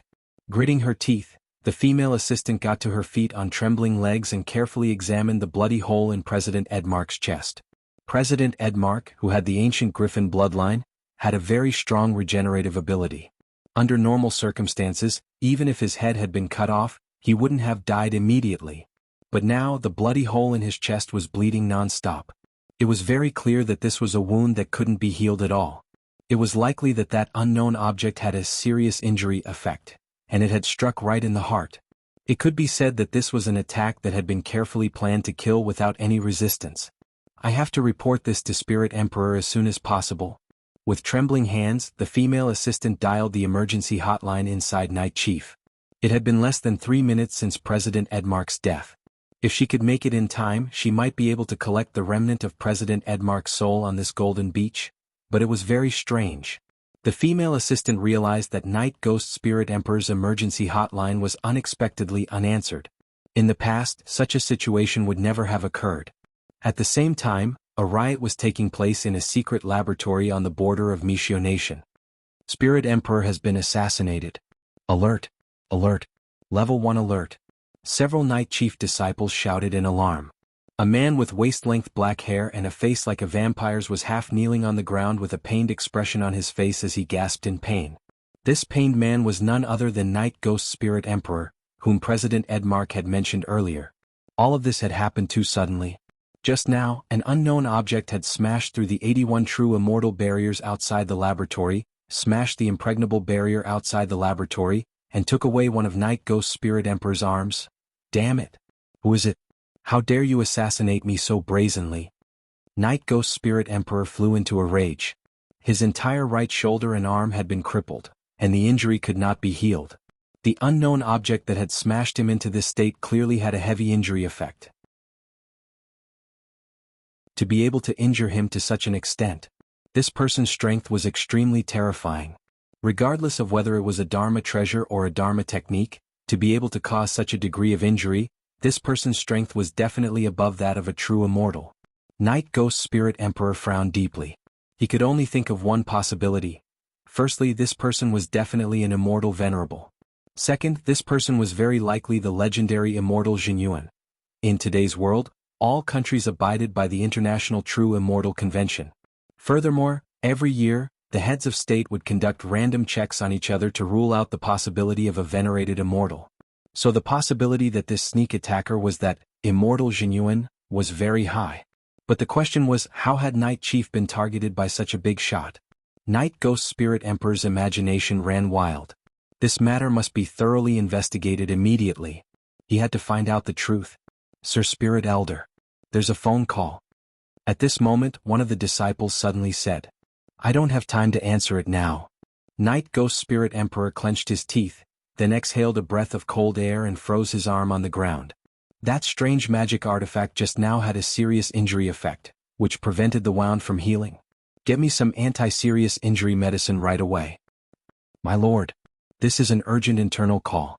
It's from President Edmark's first assistant, Judy. The follower said again. I said I'm busy, didn't you hear me? One more word of nonsense and this seat will immediately crush your head.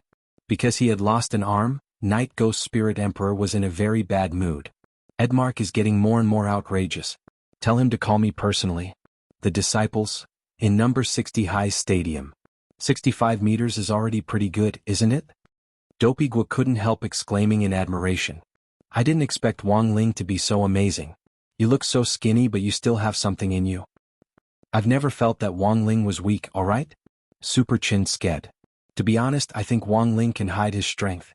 Unfortunately, Wang Ling's performance is too stable each time, and his exam scores are always in the middle of the class. Teacher Pan can't say much. Speaking up to this point, Super Chin couldn't help spreading his hands. But because Wang Ling's performance had always been very stable, Super Chin had the misconception that Wang Ling might be at this middle level. No matter how strong a big shot was, after going through so many exams, he would eventually give himself away. Furthermore, number 60 High's teachers never gave out test papers in a conventional way. It was much more difficult to predict the average score of the exam questions before the exam. Who would be so bored as to be a pain in the ass? Thus, Super Chin's original idea that Wang Ling was a hidden big shot was dispelled. The third person to take the test was Fang Xing. When he took the medicine ball from Wang Ling, Fang Xing felt that it felt sticky, and from the color it seemed to be a little different. But the medicine ball used in the competition was red to begin with. Furthermore, there were some grains of sand stuck to it, so the subtle difference in color couldn't be seen at all if one didn't look carefully. Wait a minute. This wasn't blood, was it? Fang Xing broke out in a sweat. Wang Ling's medicine ball had circled the earth just now. Who knew if he had accidentally hit something? He sniffed the blood on the medicine ball, but didn't think it was human blood. Fang Xing sighed. He decided to stand next to the medicine ball and recite the rebirth mantra later. No matter what it wasn't good to accidentally hurt a small animal. When Fang Xing threw the ball, a young referee suddenly said, Captain, don't you feel that the color of this medicine ball is a little different from before? It seems a lot brighter? Just your imagination. The old referee said, Have you heard the nursery rhyme, I found a penny on the side of the road? The young referee was blank. Yes, the old referee, this nursery rhyme praises the spirit of not pocketing the money one finds. When you listened to this nursery rhyme when you were little, and every time you found money, you would hand it over to the police uncle. Don't you feel that the red scarf on your chest is a lot brighter?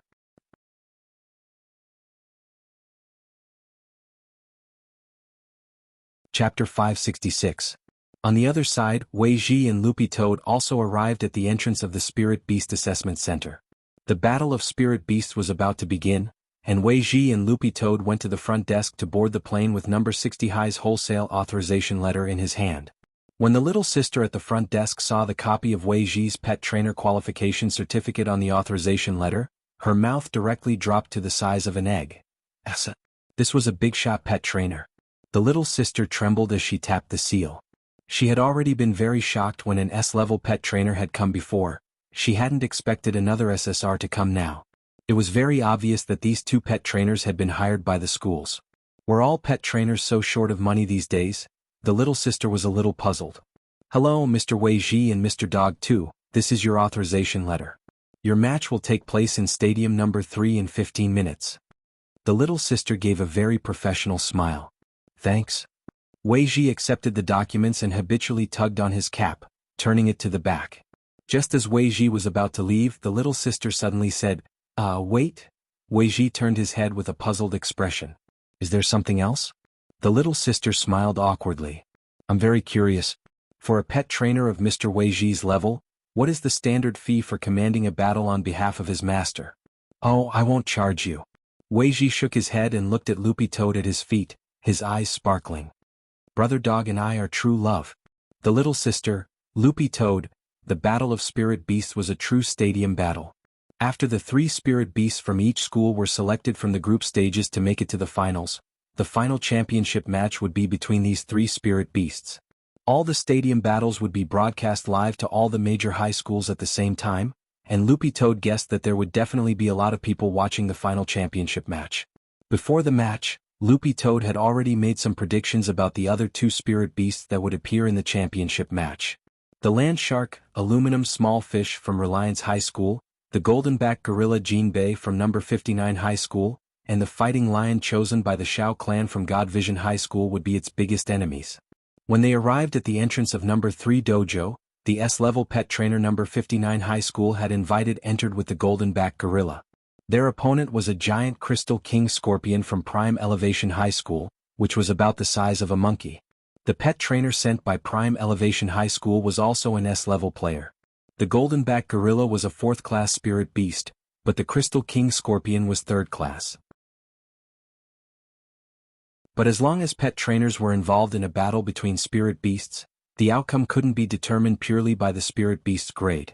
When pet trainers were involved in a battle between spirit beasts, the outcome was actually unknown. An outstanding pet trainer's role wasn't just to direct the battle and assist the spirit beast in winning. Directing the battle was only secondary.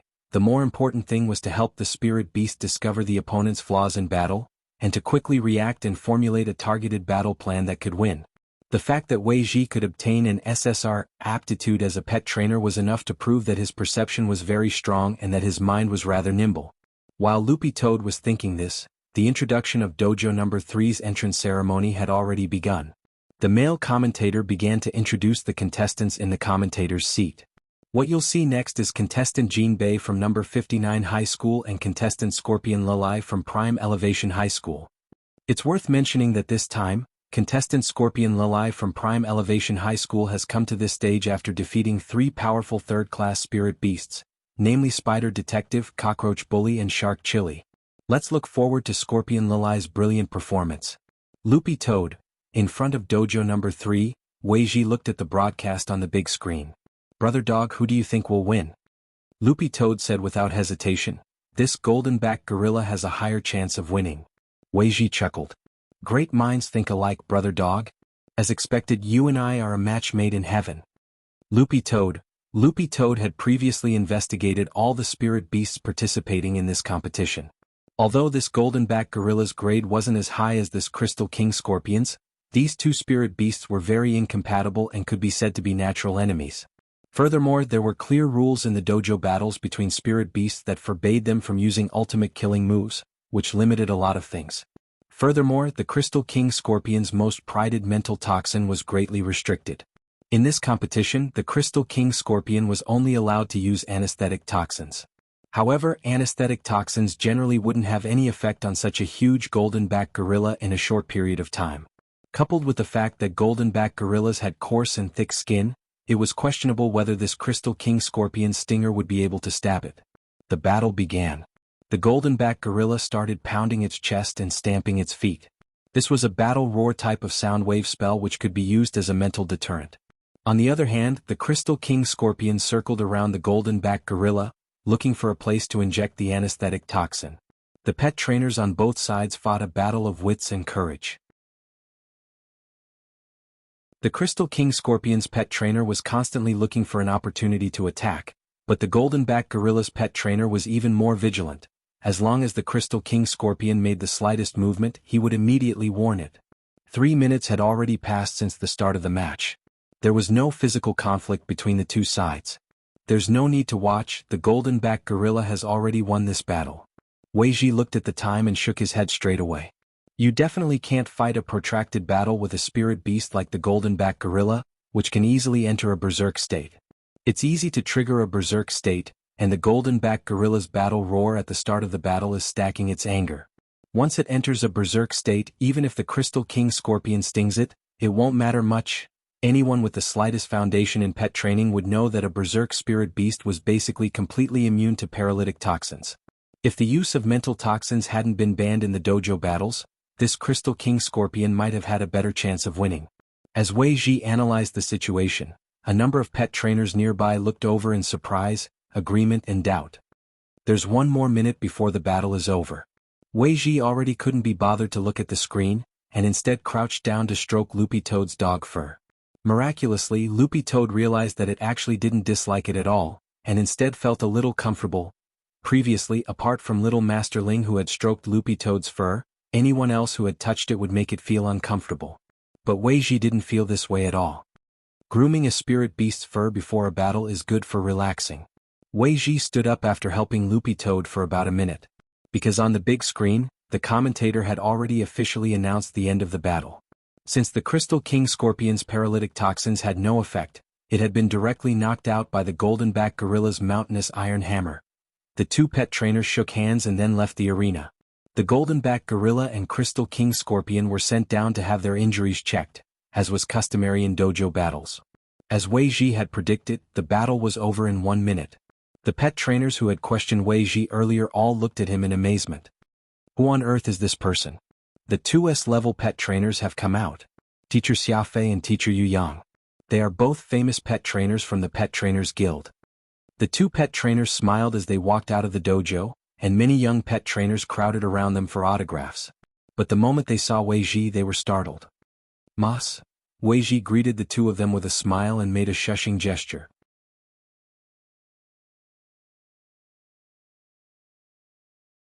Chapter 567. Wei Ji just made a gesture, and the 2S level pet trainers immediately looked away, pretending to be completely careless. Although their gazes had only met for a split second, Loopy Toad could clearly sense the reverence in the 2S level pet trainer's eyes for Wei Ji. Loopy Toad was all too familiar with this look. It was the same expression people in the Cultivation Circle had when they heard of Ling Jinren and saw little Master Ling in person. When they were about to enter the arena, Loopy Toad and Wei Ji walked through a very long passageway. There was no one else in the passageway and Loopy Toad couldn't help asking, "Are those two your disciples?" It felt that they were a little old. As an SSR-level pet trainer, Wei Ji looked very young. Although he was still working hard to make money for the rations of his contracted spirit beasts, it wasn't hard to see that he was a person who took good care of himself. Wei Ji shook his head. No. Loopy Toad nodded inwardly and agreed. Wei Ji added, "They're my grand disciple." Loopy Toad and Wei Ji's entrance attracted a lot of attention. When they came out of the passageway, Loopy Toad changed into its yellow tights. Last time, the tights had burst open because of the power of sight, and Mother Wang had rushed to make a few more sets overnight. For Loopy Toad, the yellow tights weren't just training clothes but also battle clothes. That dog is a little interesting. A green-furred dog wearing tights. This is the first time I've seen an Akita, an ordinary dog breed, evolve into a spirit beast. Is probably a hybrid mutation, right? The big screen in the Spirit Beast Assessment Center attracted the gazes of a lot of pet trainers as they discussed it. That was because Loopy Toad was the smallest of the spirit beasts participating in the competition this time. It was even smaller than the Crystal King Scorpion Lele. And this time Loopy Toad's opponent was Building Materials High School's Flame Tsunami Dog, full name, Flame Splitting Tsunami Dog.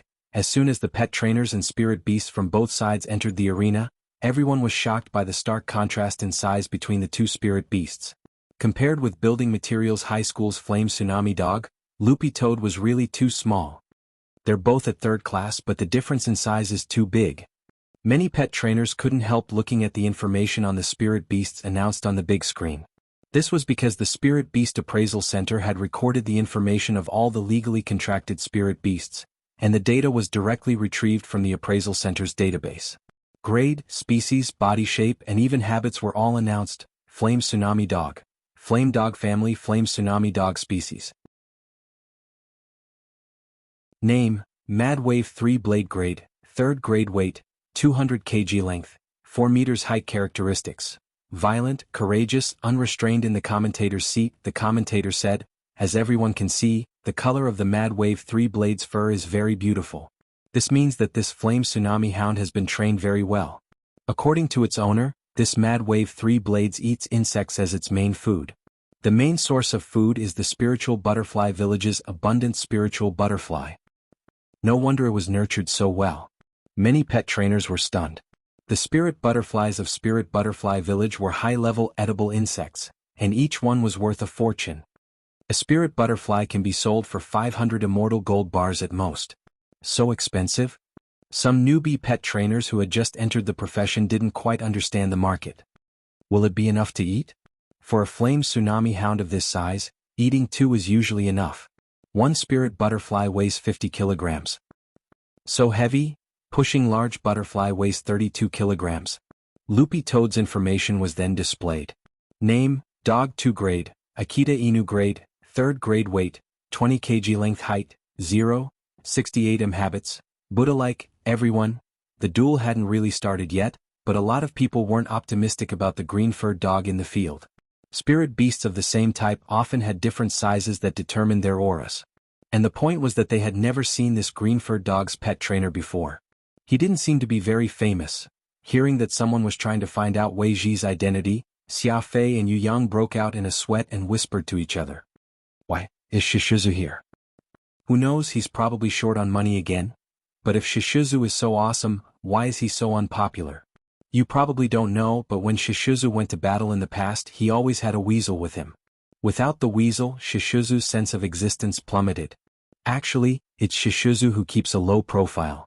A big part of the reason why he's short on money is that he doesn't want to participate in those fake commercials.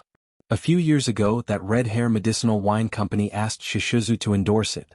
When Shishizu found out that the wine contained the bone of a spirit leopard, which is a state-level second-class protected spirit beast, Shishizu was so angry, he was later suppressed for a period of time because of this. At that moment, someone suddenly remembered that these two people were still there, so they turned to look at them. Teacher Xiafei and Teacher Yu Yang, what do you think? Which side do you think will win? In the end, neither of them said anything and just shrugged and turned to leave. For them, there was already nothing to see in this match.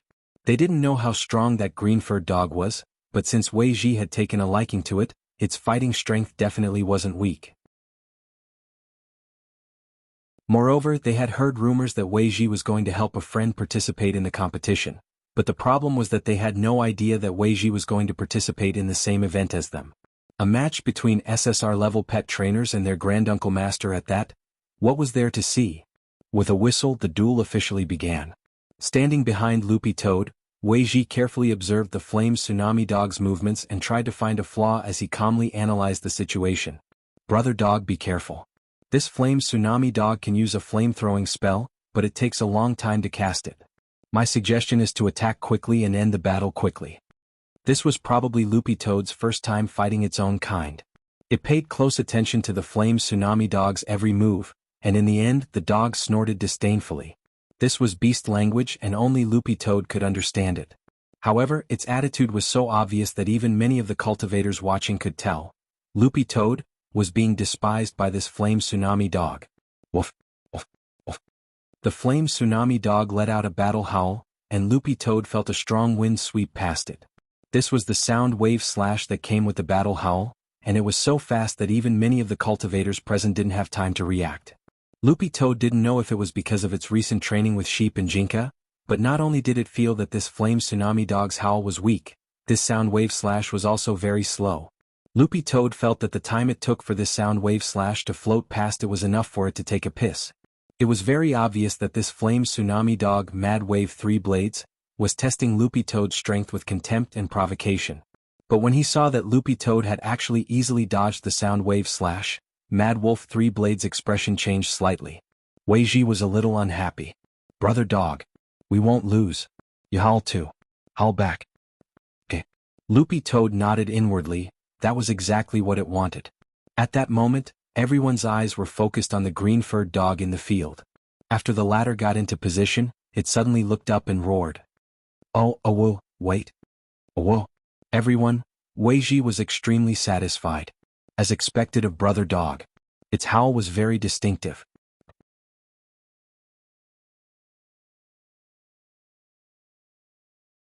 Chapter 568.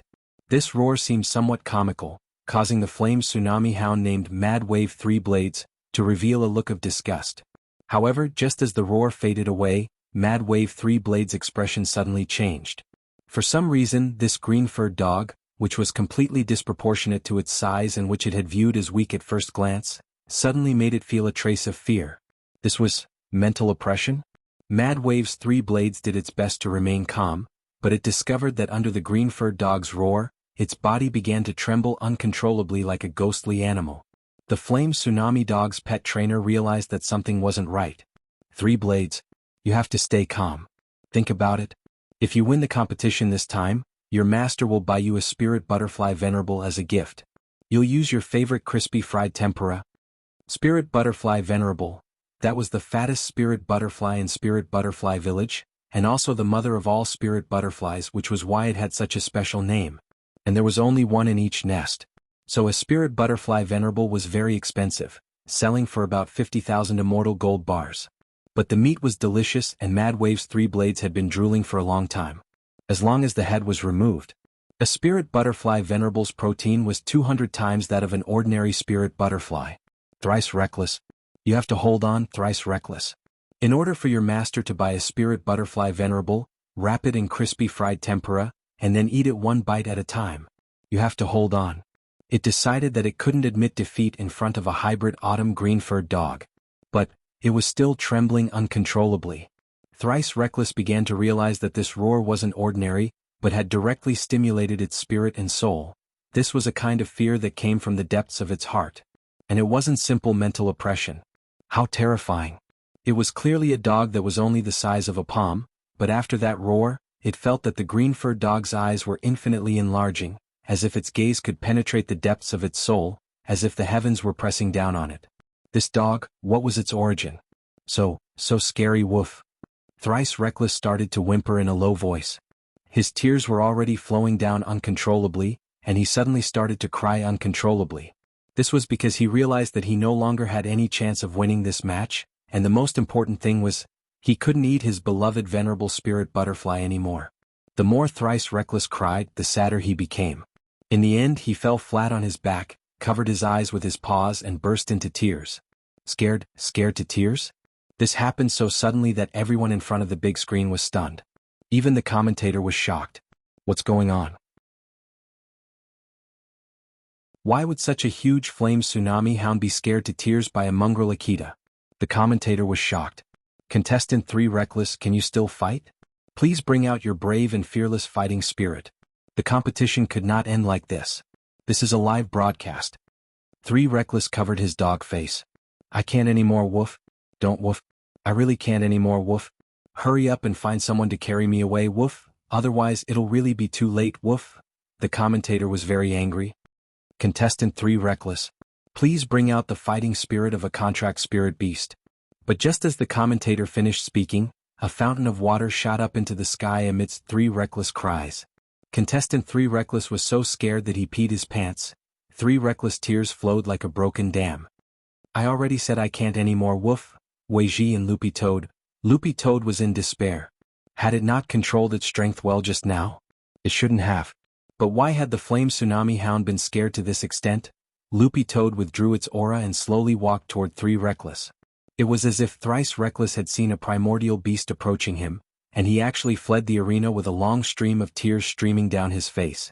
This was probably the legendary running away in tears.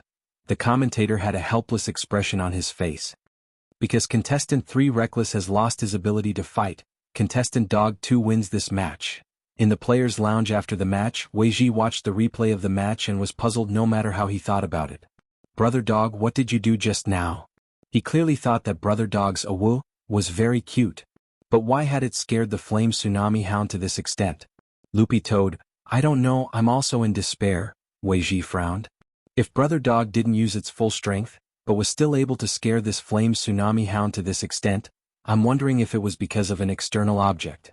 For example, a magic treasure? In general, there were no restrictions on the use of treasures in the competition between spirit beasts. Spirit beasts could use their own treasures during the battle. However, under normal circumstances, there was no need to use such treasures, so there was no opportunity to use them. Loopy Toad was blank at Weiji's reminder. Could it be because of the Bone King? Although Fatty Luo had already refined the Bone King into a magic treasure, its original material was Dog Saint's bone. Loopy Toad opened its mouth and took out the emerald green Bone King with the swallowing spell. I think it's probably because of this. This magic weapon was refined from the Bone King that you gave me back then.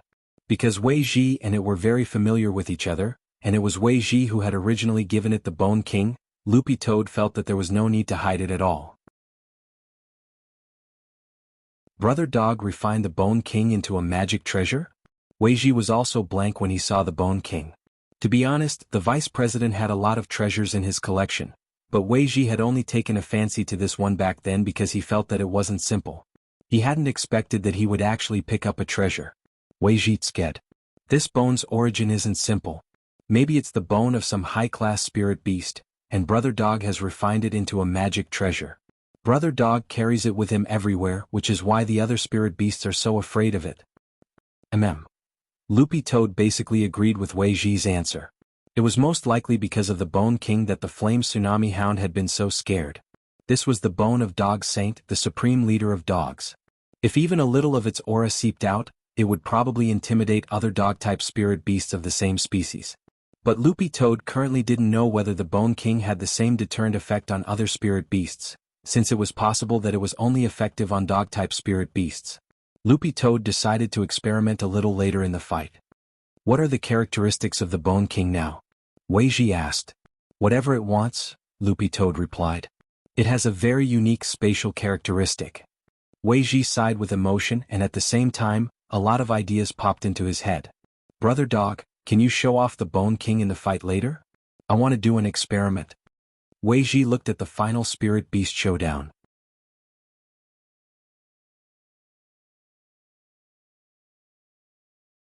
Chapter 569. An hour later, everyone was already preparing for the highly anticipated final of the Spirit Beast battle. The finalists for the championship match were the same as Wei Ji and Loopy Toad had predicted at the beginning. Loopy Toad had initially thought that the two remaining spirit beasts in the championship match would be Jinbei the Golden-Backed Gorilla, Aluminum Small Fish the Land Shark, and God Vision High School's Fighting Lion.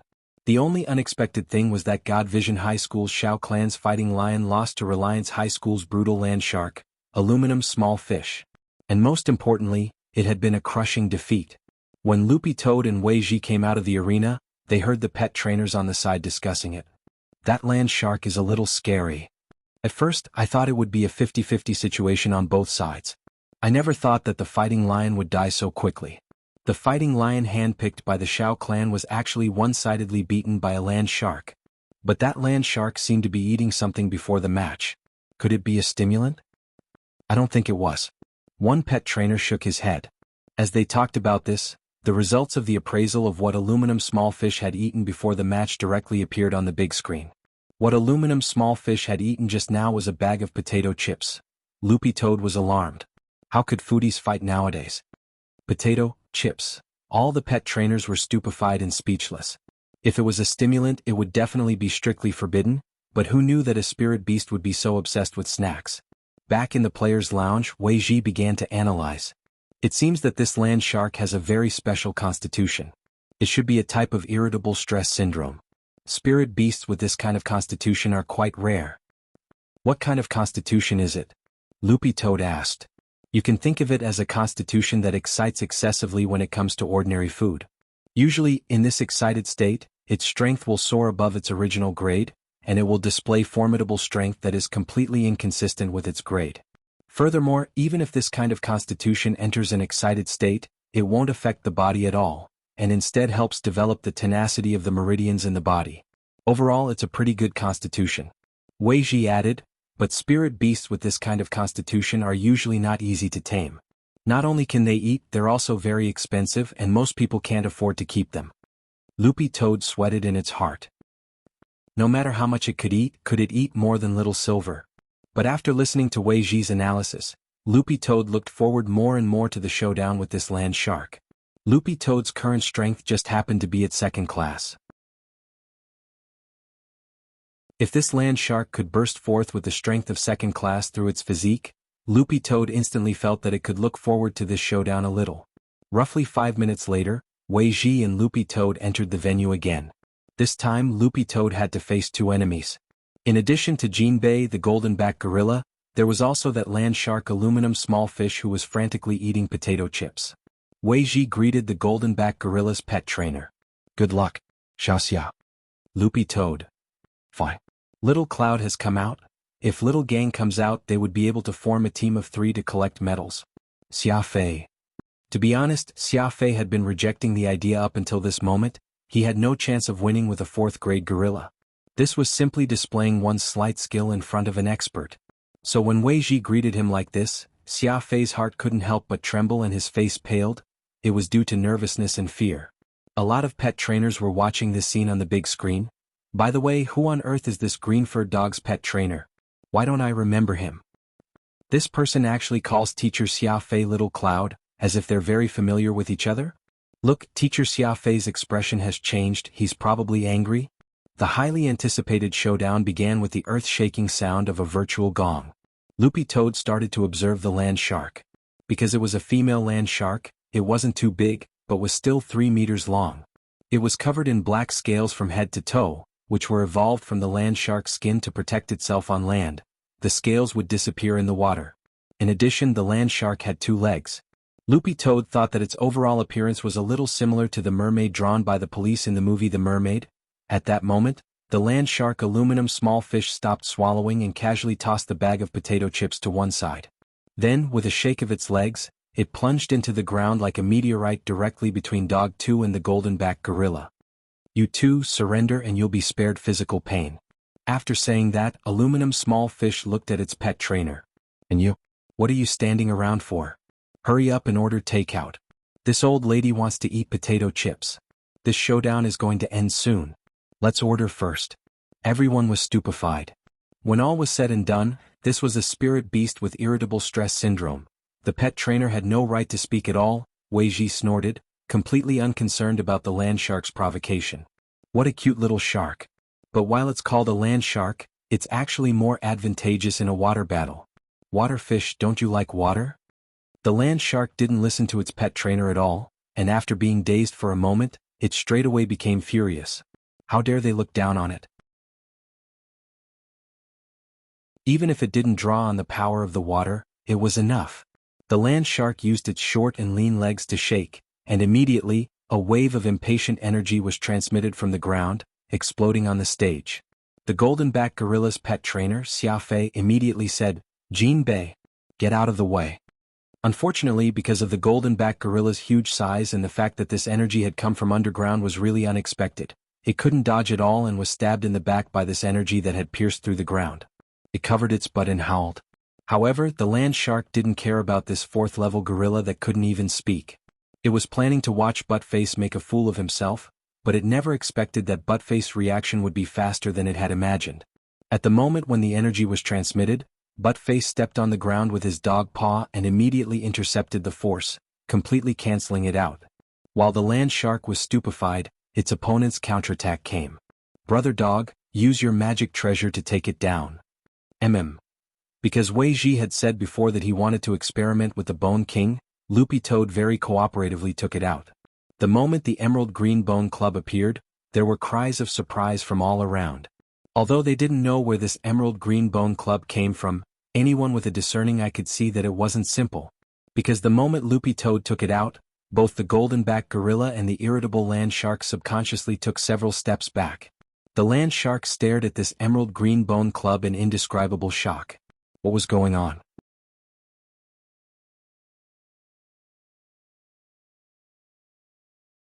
Chapter 570. This was an instinctive reaction that could only be detected after sensing a powerful threat. It was a completely subconscious reaction.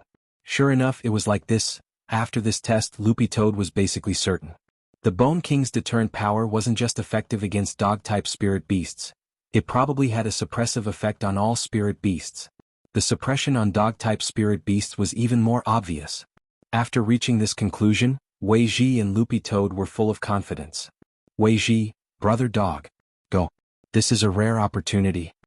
The rare opportunity Wei Ji was talking about was a chance for Loopy Toad to familiarize itself with using a magic treasure. Increasing the rapport between magic treasures was usually only effective in actual combat. There was a saying that true knowledge came from practice, and this principle was the same in cultivation. Loopy Toad was very cautious in the face of the land shark in front of it, because this was indeed an evenly matched opponent.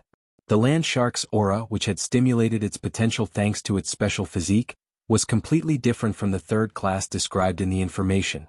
It was already close to 2nd class or even peak 2nd class. This was completely different from when it had faced Sheep and Jinka. Loopy Toad actually felt a hint of excitement for battle. Ow! Dog 2 howled and directly leaped high into the air with the Bone King in hand before smashing it down. Aluminum small fish was taken aback by such a quick reaction and this unknown emerald green bone magic treasure.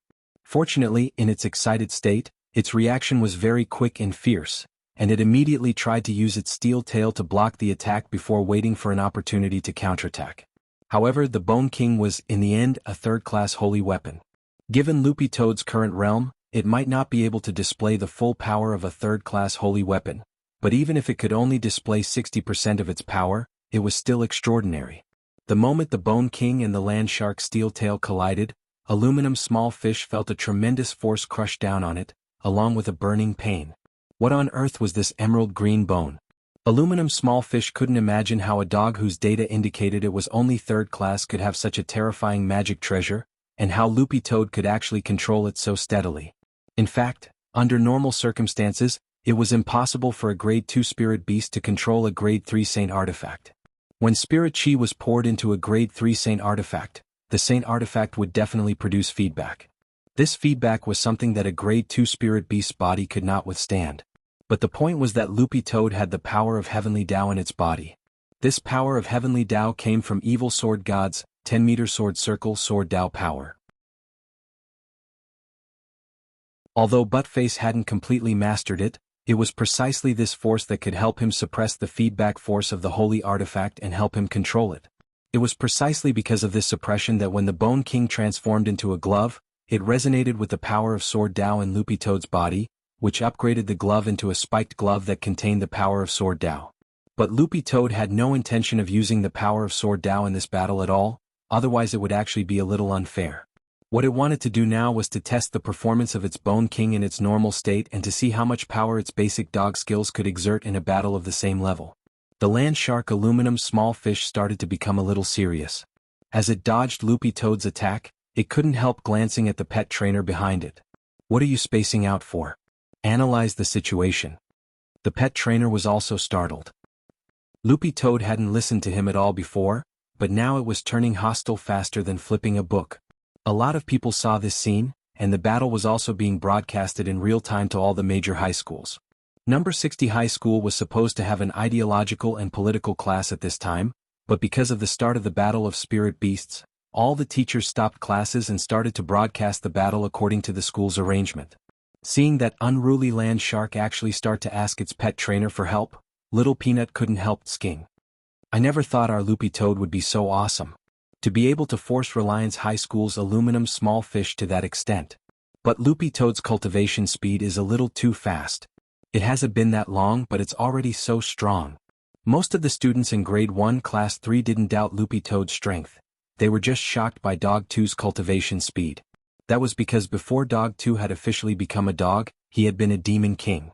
Although he had been killed by Senior Audiobook as soon as he had landed, a Demon King was still a tribal commander-level figure in the demon race and had been through hundreds of battles. Dopigwa chuckled. "Looks like my family's fodder is pretty good. Also, Loopy Toad has a good relationship with this little uncle of mine. My little uncle was originally an SSR-level pet trainer, so he might give Loopy Toad some pointers in cultivation in private." Hearing this, a lot of people in class nodded. This explanation was actually quite reasonable. At the same time, Wang Ling secretly breathed a sigh of relief. Otherwise, he really wouldn't be able to explain how Loopy Toad had become so strong in such a short time after being fostered in his home. But what's that magic treasure in Loopy Toad's hand? Did your little uncle give it to you? Lotus Sun asked. That's right. Dopigwa nodded. My little uncle did tell me before that he had given Dog 2 a bone as a gift, but I never thought it would be a magic treasure. Lotus Sun, do you know its grade? Dopigwa shook his head. I don't know, I'll ask him later. Super Chin smiled. I think the light effect of this bone is pretty heaven-defying. It's like the light effect of a web-based Dragon Slayer sword. Maybe it's a holy weapon. Wang Ling, Dopigwa spread his hands. Don't joke around. My little uncle has to raise so many spirit beasts. He's short on money himself. At most, he'll give him a spirit weapon. He can't afford a holy weapon at all. I was just joking. Super Chin spread his hands. Super Chin pillowed his head. But your little uncle is an SSR-level pet trainer, so why do he know so few people? Dopigwa, he's usually more low-key, but the main thing is that whenever he participates in a competition he always comes in second place. Who would remember second place? Also, he didn't bring that weasel with him, so of course no one remembers him. At the mention of the weasel, everyone in grade 1, class 3, including the political science teacher on the dais, looked as if they had suddenly realized something. Oh, so it's him. Wang Ling was also startled. It turned out that the weasel's fame had all gone to him. Elsewhere, the battle in the field was still going on. Dog 2 and the land shark were having a great time fighting. Both sides attacked each other back and forth, completely ignoring the golden-backed gorilla on the side. The commentator was also speechless at this scene. Xia Fei really couldn't take it anymore. Jinbei, you go. Jinbei plopped down on the ground and turned to look at Xia Fei. Because it couldn't speak, Jinbei could only sign. It then looked at Dog 2 and the land shark aluminum small fish, who were fighting in front of it, and finally raised its plump butt to slap it. Xia Fei? The commentator immediately understood. Contestant Jinbei means that when immortals fight, go my ass. The corner of Xia Fei's mouth twitched. You have to go. Even if you lose, you have to go. Jinbei looked at Xia Fei and thumped its chest. The commentator, contestant Jinbei says that if you F***K again, she'll beat your chest with her little fists.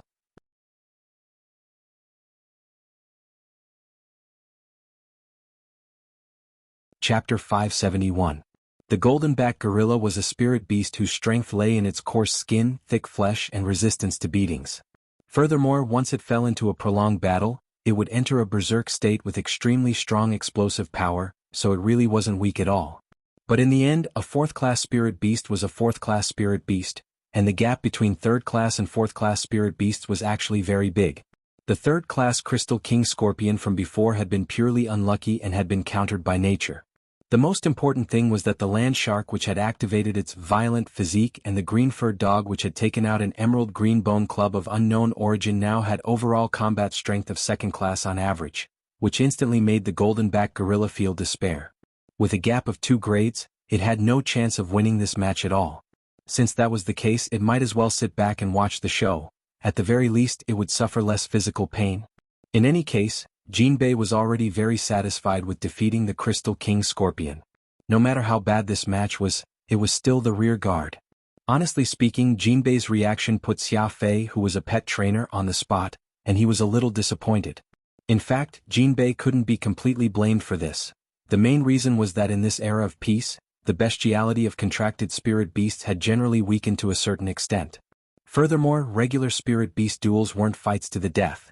So the spirit beasts which specifically challenged various spirit beast dojos had long since lost the awareness of being wild beasts. Unfortunately, Xia Fei wasn't Jinbei's owner. If Jinbei's owner was here, he might be able to order it around by relying on the power of the contract. Xia Fei frowned as he looked at Wei Ji. What would Martial Granduncle do at this time? Wei Ji actually didn't give too many pointers, but carefully observed the changes in the Bone King. The more he looked, the more he felt that this thing wasn't simple.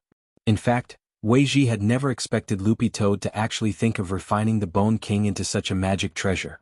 Furthermore, it had been very successful, and it had the spatial follow your heart attribute, which could change into whatever shape Loopy Toad wanted.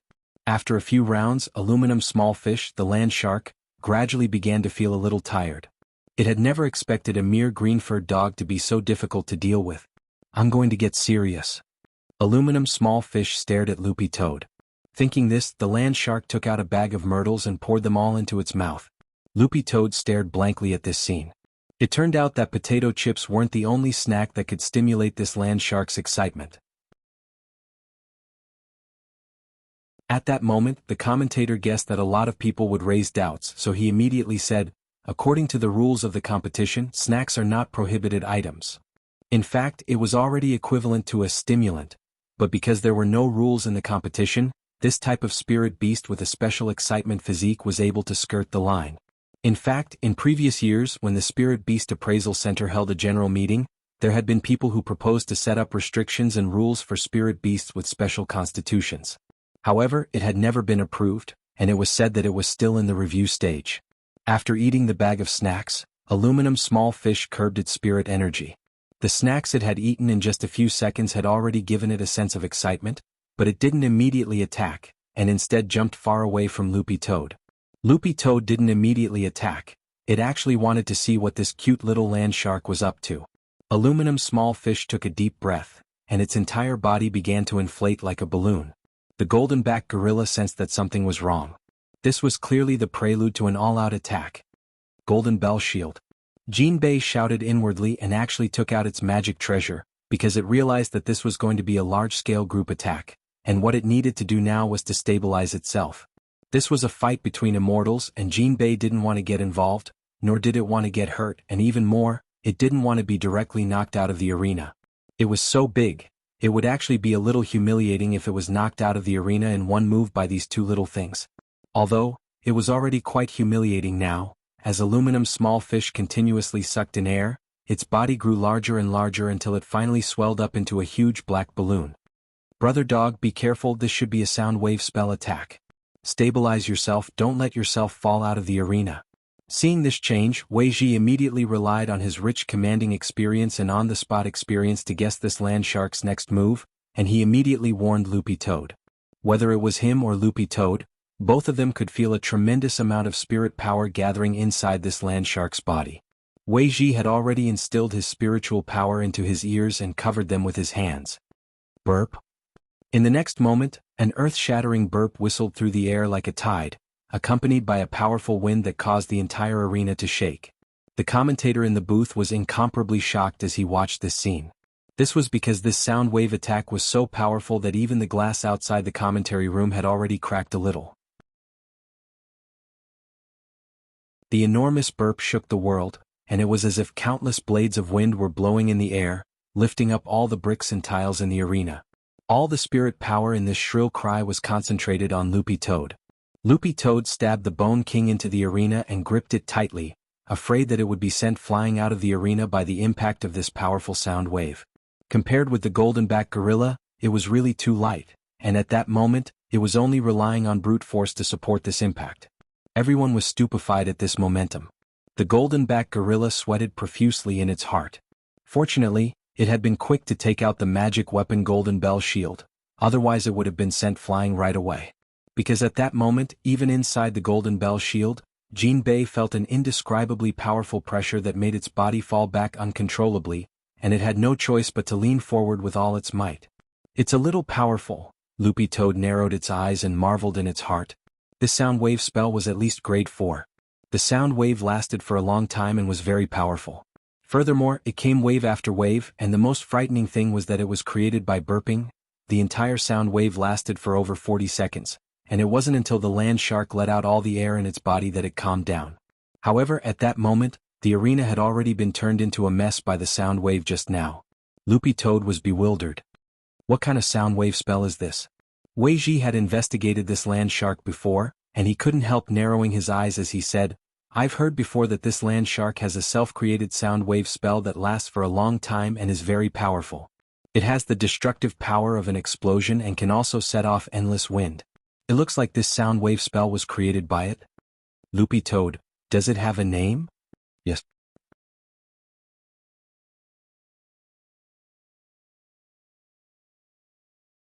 Chapter 572. A self-created spell, floating waves belch, and a grade 4 one at that. It looked like this land shark wasn't simple. Not only did it have a special constitution, its identity wasn't simple either. In fact, Loopy Toad had vaguely sensed this from the very beginning of the fight. This land shark's bloodline wasn't simple, it was probably a hybrid, but Loopy Toad didn't know what kind of bloodline it was. It was a pity that little Master Ling wasn't here now, otherwise he would have used the Great Blood Origin spell to sense this land shark, and he would have been able to list out the bloodlines of the 8 nations one by one. Dopigua's parrot, Dopigua, was a super hybrid parrot. Although it wasn't weak, it couldn't control its strength very well because it was a hybrid, and it often had to soak in medicinal baths. Thus, Dopigua hadn't brought it to school during this time. According to the information in the Spirit Beast section of the Cultivation Encyclopedia, land shark's attributes were actually quite balanced. But this land shark gave Loopy Toad a completely different feeling. Its strength and durability were particularly outstanding. Although this was also due to its special constitution, as an opponent, Dog 2 could indeed sense that this land shark was extraordinary. The fact that it could create its own spirit technique was already proof that this land shark's intelligence was very high, far above that of its peers. Loopy Toad frowned. To be honest, it was now a little suspicious whether this land shark was in the same situation as it was. For example, some remnant soul had been integrated into a body. That was because Loopy Toad felt a sense of familiarity when it had fought this land shark. Of course, it hadn't sensed the slightest bit of demon chi from this land shark. It looked like it had to deal with it carefully. Loopy Toad pondered in its heart. At that moment the arena was a mess. After the land shark's self-created grade 4 sound wave spell swept through, almost all the bricks in the arena had been sent flying. Although the focus of the sound wave was on Loopy Toad, the spell's area of effect was scattered in all directions. With the land shark at the center, everything was collapsing, and the ground cracked like a spider web in all directions, looking very sinister. Aluminum small fish gasped for air. At the same time it was a little surprised. It was full of confidence that its attack was enough to send this weak green-furred dog flying. Its sonic power had been tested. In a situation where the opponent didn't have any defensive measures, it could directly rely on the power of this 4th-tier sonic spell to send a 500 kilograms object flying. However, this green-furred dog actually managed to persevere. Like a nail, it used that emerald green bone to firmly stick to the ground. It was clearly such a thin and small dog, but it actually contained such a huge amount of power. At this moment, Aluminum Small Fish was deep in thought. This green-furred dog's origin was not simple. At least, it was not as easy to deal with as it seemed. If it was just a pure hybrid between an Akita and another spirit dog, it would never be this strong. For a time, both sides sunk into silence after the attack in defense of the Soundwave spell. At number 60 high school, grade 1, class 3 was in high spirits. Most of them could see that this land shark wasn't easy to deal with. Can our Loopy Toad win? Little Peanut was suddenly a little nervous. A lot of people in class thought that their family's dog too would win easily, but never thought that this land shark would actually be so troublesome. It was hard to say what the outcome of the battle would be, since no one knew what this land shark, which could only create its own 4th-tier sonic spell and was full of all kinds of surprises, would do. Super Chin frowned. He felt that this land shark's background definitely wasn't simple. Throughout the entire process, Wang Ling had been silently watching the battle. After seeing the land shark's self-created sonic spell, his expression didn't change in the slightest. Dopey Gua nudged Wang Ling next to him with his elbow. Wang Ling, do you think Dog 2 can win? Wang Ling didn't say anything else and just gave a light before he actually took out a 3-5 scroll from his desk and started to look through the questions. For Wang Ling, there had actually been no suspense in this match from the beginning. But at that moment something changed in the arena again. Aluminum Small Fish's gaze suddenly made the golden-backed gorilla, which had been ignored all along, stand on end. Jinbei wanted to cry but had no tears to shed. So, after a fruitless battle with that green-furred dog, was the land shark going to start with itself first? However, to everyone's surprise, Aluminum Small Fish actually walked over to Jinbei and looked up at it. You're Jinbei, right? The golden-backed gorilla shrank inside the golden bell shield and didn't dare move, and just nodded silently. Aluminum Small Fish smiled evilly. Because the land shark's mouth was bigger, when it grinned, this evil smile looked even more ferocious, and the golden-backed gorilla's hair stood on end. Jinbei looked at Aluminum Small Fish and howled suspiciously. This was spirit beast language, which meant, "What do you want?" Aluminum Small Fish's words were astonishing. "How about we work together? Let's get rid of that green-furred dog first." The golden-backed gorilla's eyes lit up. It hadn't expected this irascible land shark to actually come up with this plan, which actually had all sorts of advantages and no disadvantages for it. Originally, it would only be able to take 3rd place, but if it could get rid of this green-furred dog, taking 2nd place would also be wonderful. At the same time, this scene also surprised everyone else. No one had thought that this irascible land shark would actually take the initiative to seek cooperation. Xia Fei broke out in a sweat. He had been completely ignored. Why did contract spirit beasts nowadays like to act on their own as long as their masters weren't around? Weiji wasn't very nervous and just chuckled. "Brother Dog, it looks like this little fish really wants to get rid of you." Loopy Toad wasn't afraid at all, and instead felt very excited. "No hurry, let's see what it wants to do first." "What should I do?"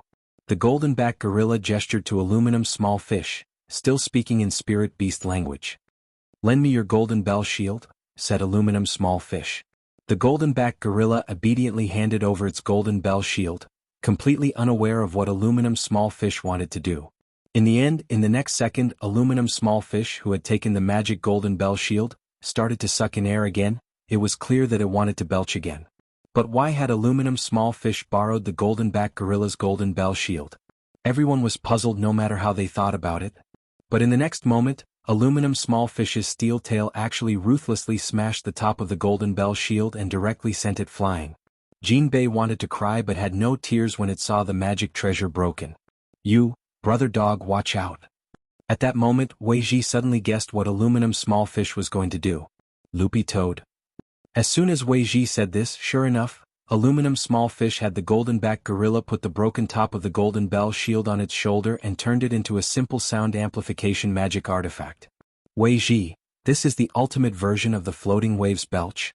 Megaphone.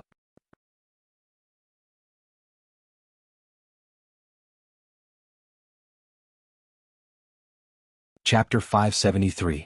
Loopy Toad frowned slightly at the enhanced sound wave spell. In fact, it was already fully aware of the power of this spell. When the golden back gorilla had lifted the golden bell shield from the top of the slope, Loopy Toad had already realized the land shark's true intentions. It knew that aluminum small fish wanted to use the ultimate version of the sound wave spell to send it flying, and Loopy Toad estimated that this big horn was more than 10 times more powerful than the normal version of the floating waves belch. The sound wave spell that the land shark had used before had only been a large-scale group attack. However, after using the golden back gorilla's golden bell shield as a megaphone, the originally scattered sound wave spirit power had been condensed for a brief moment. The original power had been increased by several times or even more than 10 times to form a powerful single attack. Spirit beasts like the land shark were originally proud creatures with an extremely strong desire to win, but this land shark in front of Dog 2 gave it a completely different feeling. It could be said that Loopy Toad was fully prepared for this big horn attack without the slightest bit of negligence. This was a rare opportunity for actual combat and Loopy Toad actually enjoyed it quite a lot. On the other side, Wei Ji also took out his defensive magic treasure, a folding fan, which was a powerful defensive magic treasure. With just a light wave, Wei Ji's folding fan turned into a powerful barrier in front of him. This was used to withstand the impact of the battle between the spirit beasts. Even if aluminum small fish's sound wave attack hadn't really started, Wei Ji could still sense the imminent pressure from his past experience. This was simply too exaggerated. Wei Ji had never thought that the land shark would actually be able to exert such oppressive force. Aluminum small fish was just relying on its special physique, eating snacks to make itself excited. It was able to exert strength that was completely inconsistent with its grade. In the next moment, with the power of the ultimate version of the floating waves belch big horn, the originally invisible sound waves actually seemed to turn into solid ripples, and everyone could actually see each one clearly. It was actually so powerful. A lot of people were shaken in their hearts. To be able to turn invisible sound waves into solid power was enough to prove how powerful the spellcaster was. Under normal circumstances, this kind of power was impossible to achieve. This shot combined with Loud Muzzle's special power allowed the land shark to unleash its full power. Because of the golden bell shield, the originally large-scale sound wave attack turned into a single-target destructive attack. Most of the power of the sound wave was concentrated on Loopy Toad. Standing next to the land shark, Jinbei the golden back gorilla only received a small amount of the aftershock. This huge momentum shocked everyone who was watching the battle. The power of the megaphone was like a nuclear bomb. It shot out a huge energy cannon like a destructive ray, destroying everything in front of it. The entire capital zone was almost blown away by aluminum small fish's sound wave. Endless rubble flew up, like countless stars floating in the universe. The offensive of this megaphone could be described as devastating, as if everything had been annihilated and turned into flying ash in a short moment. As Loopy Toad turned to ash, boundless astral winds howled fiercely with the tremendous power of 10 million horses, putting Loopy Toad's body to great test. Aluminum small fish was quite confident in this attack. It rarely used such a big killer move. However, the strength of this green-furred dog in front of it was beyond its expectations once again. After this powerful sound wave attack, this green-furred dog actually didn't move at all. Aluminum small fish grit its teeth. Was it looking down on it? Or had its attack not had the slightest effect at all? The land shark aluminum small fish couldn't believe the scene in front of it at all. What kind of character was this green-furred dog on Earth? While aluminum small fish was feeling endlessly incredulous, it actually noticed that the emerald green dog beating stick in the green-furred dog's hand had actually changed a little. This proved that its attack just now had indeed been effective. Unfortunately, however, the land shark realized that this emerald green bone stick of unknown origin had actually become even more solid under its ultimate version of the sound wave spell. Then, an even more astonishing scene happened because Loopy Toad had actually broken the Bone King in two along with the cracks that had been created by the sound waves. But even so, the Bone King's power still hadn't changed much, which delighted Wei Ji on the battlefield. Wei Ji, brother dog. Loopy Toad, Wei Ji, just in time, your bone stick has now been broken in two, hurry up and think of a way to transform. Loopy Toad thought about it carefully. In fact, it had no idea whether the Bone King would still be more powerful after being broken in two. But curiosity drove Dog 2 to make its final judgment. It listened to Wei Ji's instructions and started to fantasize about this broken Bone King turning into what it wanted. After several dozen seconds or so, Wei Ji's eyes suddenly lit up. Brother Dog. Loopy Toad. Wei Ji, hurry up and use the nunchaku, ha ha ha. Loopy Toad. Meanwhile, elsewhere, Night Chief's investigation was still going on. As the president of Night Chief, Night Ghost Spirit Emperor felt that he had suffered unprecedented shame and humiliation. He was the dignified leader of the #1 foreign force, but an inexplicable magic treasure had actually smashed off one of his arms. Not only that, even his right-hand man Edmark had been assassinated. This action was undoubtedly a blatant provocation. His severed right arm still hadn't recovered, and the serious injury effect was much stronger than he had imagined. Not only did it inhibit his ability to recover, but it also made Night Ghost Spirit Emperor feel an unprecedented pain in his severed arm. The injuries caused by the unknown object smashing through his arm felt like ants were gnawing at it, constantly eating away at his wound. Any results from the investigation? Night Ghost Spirit Emperor asked his subordinate next to him. Reporting to Lord Spirit Emperor. We're still in the investigation stage. The subordinate replied. Useless. Night Ghost Spirit Emperor was furious. What information can we find out now? Trembling with fear, Night Chief subordinate replied. At the moment, the tracking magic treasure shows that it's within Songhai City. We can basically conclude that it wasn't done by venerated immortals. It was probably done deliberately by someone with ulterior motives.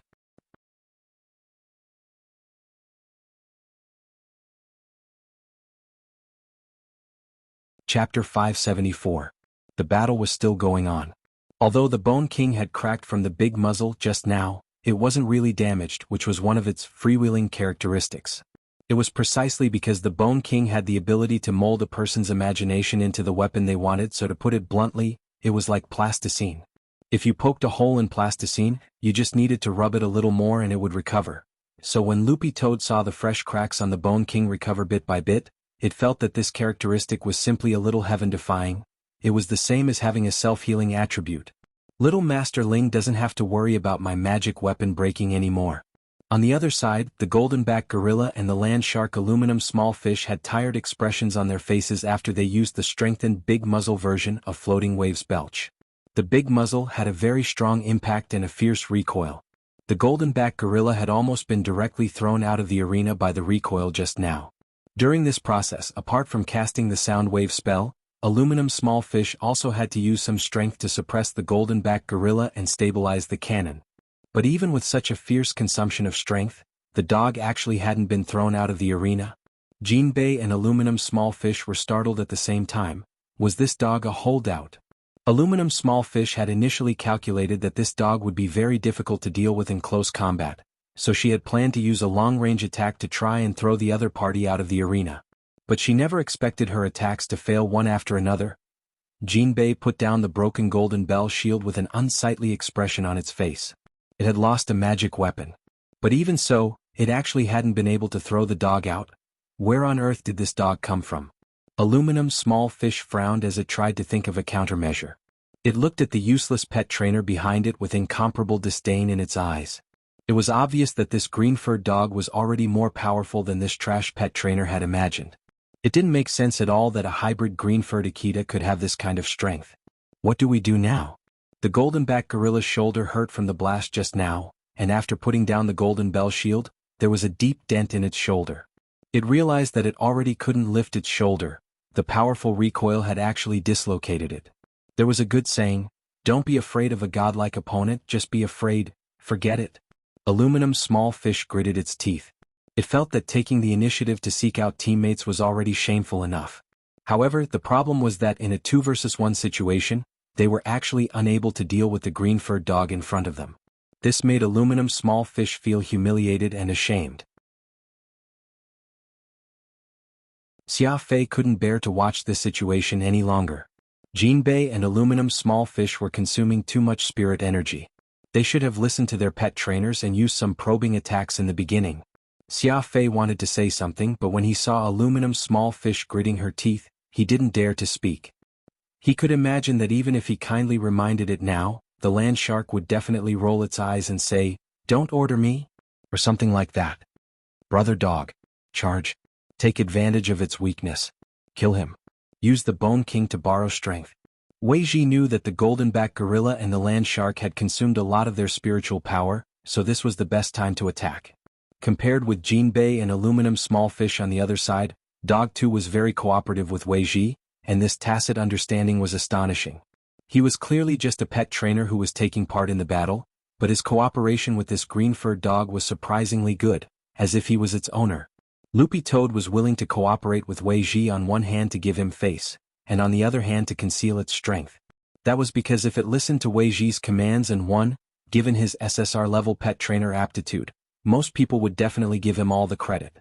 Loopy Toad had originally come to participate in this battle of spirit beasts to test its actual combat level, not to show off. But Loopy Toad indeed had to admit that Wei Ji had a special affinity when it came to commanding battles, which was probably due to his personal charm.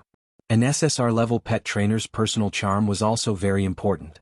Loopy Toad knew that the weasel at Wei Ji's side was the spirit beast that had been with him the longest and was practically inseparable. At that time, the weasel actually had a very serious mental illness, and it was Wei Ji who had opened its heart bit by bit. It was also from then on that Wei Ji began to have a constitution that wasn't afraid of electric shocks. Now Wei Ji called this using love to generate electricity. After hearing Wei Ji's order, Loopy Toad instantly moved. The Bone King in its hand had already completely recovered, and it actually used it to do a pole vault. Raising its paws, it used the first form plus the second form of the basic dog skills as it poured spirit energy into its dog paws. Buttface pole vaulting into the ground seemed like a meaningless action, but in fact it wasn't. Buttface had used the strength of his forelimbs and the explosive force of his hind limbs to instantly leap into the sky and reach an unprecedented height. This series of actions could be said to have been done in one go. Faint green spirit light lingered around Loopy Toad's dog paw, and as it fell from the sky, it split into countless fist shadows with the sound of explosions. Dog 2's strength was too great, and the acceleration of its fall from the sky also increased its close-range speed by a notch. It was like a sky full of meteors falling to the ground, far from what the land shark and the clumsy golden-backed gorilla could compare to. The basic dog skills actually weren't anything fancy, but when combined with the Bone King's pole vault, the sky full of fist shadows falling from the sky suddenly gave people a sense of déjà vu. The moment it landed, Loopy Toad's mind was filled with a carefree feeling, but it was also enlightened. Even if there weren't any fancy, ordinary spirit techniques, as long as it was coordinated with a little movement, it would still have a miraculous effect. Stupid monkey. Let's join hands and block it with all our strength. Aluminum Small Fish grit its teeth. The golden-backed gorilla grunted and crossed its thick arms. Just as it was about to assume a defensive stance, it suddenly felt something push it. The land shark had actually pushed it forward to use it as a shield. Jinbei? Aluminum Small Fish, what are you looking at? You've never seen a beautiful fish before. You block it, I'll transfer some energy to you from behind. Jinbei realized that it had been tricked. What F*** king transfer of energy? It wasn't like this was some kind of lucky game. Loopy Toad didn't hold anything back in its attack this time. After practicing with Sheep and Jinka previously, Loopy Toad could already punch at least 200 times per second with just the first and second forms of the basic dog skills. The fist shadows were like streaks of green flaming meteors as they struck the ground. The golden-backed gorilla was actually dazed at this scene, and it thought of a song it liked very much. You're as beautiful as fireworks, so beautiful, lightly streaking across the empty sky. The moment the golden-backed gorilla and Aluminum Small Fish were sent flying by the fierce fist shadows, the golden-backed gorilla was actually very calm. Only when it came into direct contact with the impact could it feel the difference in strength.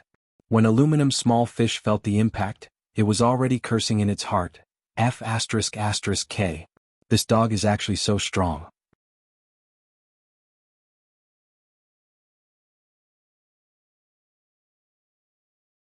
Chapter 575. It was simply too exaggerated. Buttface's series of dog skills were dazzling, and he won the match in a way that exceeded everyone's expectations. The commentator announced, "Aluminum Small Fish and Jinbei have lost the ability to fight. Contestant Dog 2 wins." Everyone was dumbfounded. They had thought that it would be a tie, but never expected it to be a one-sided victory.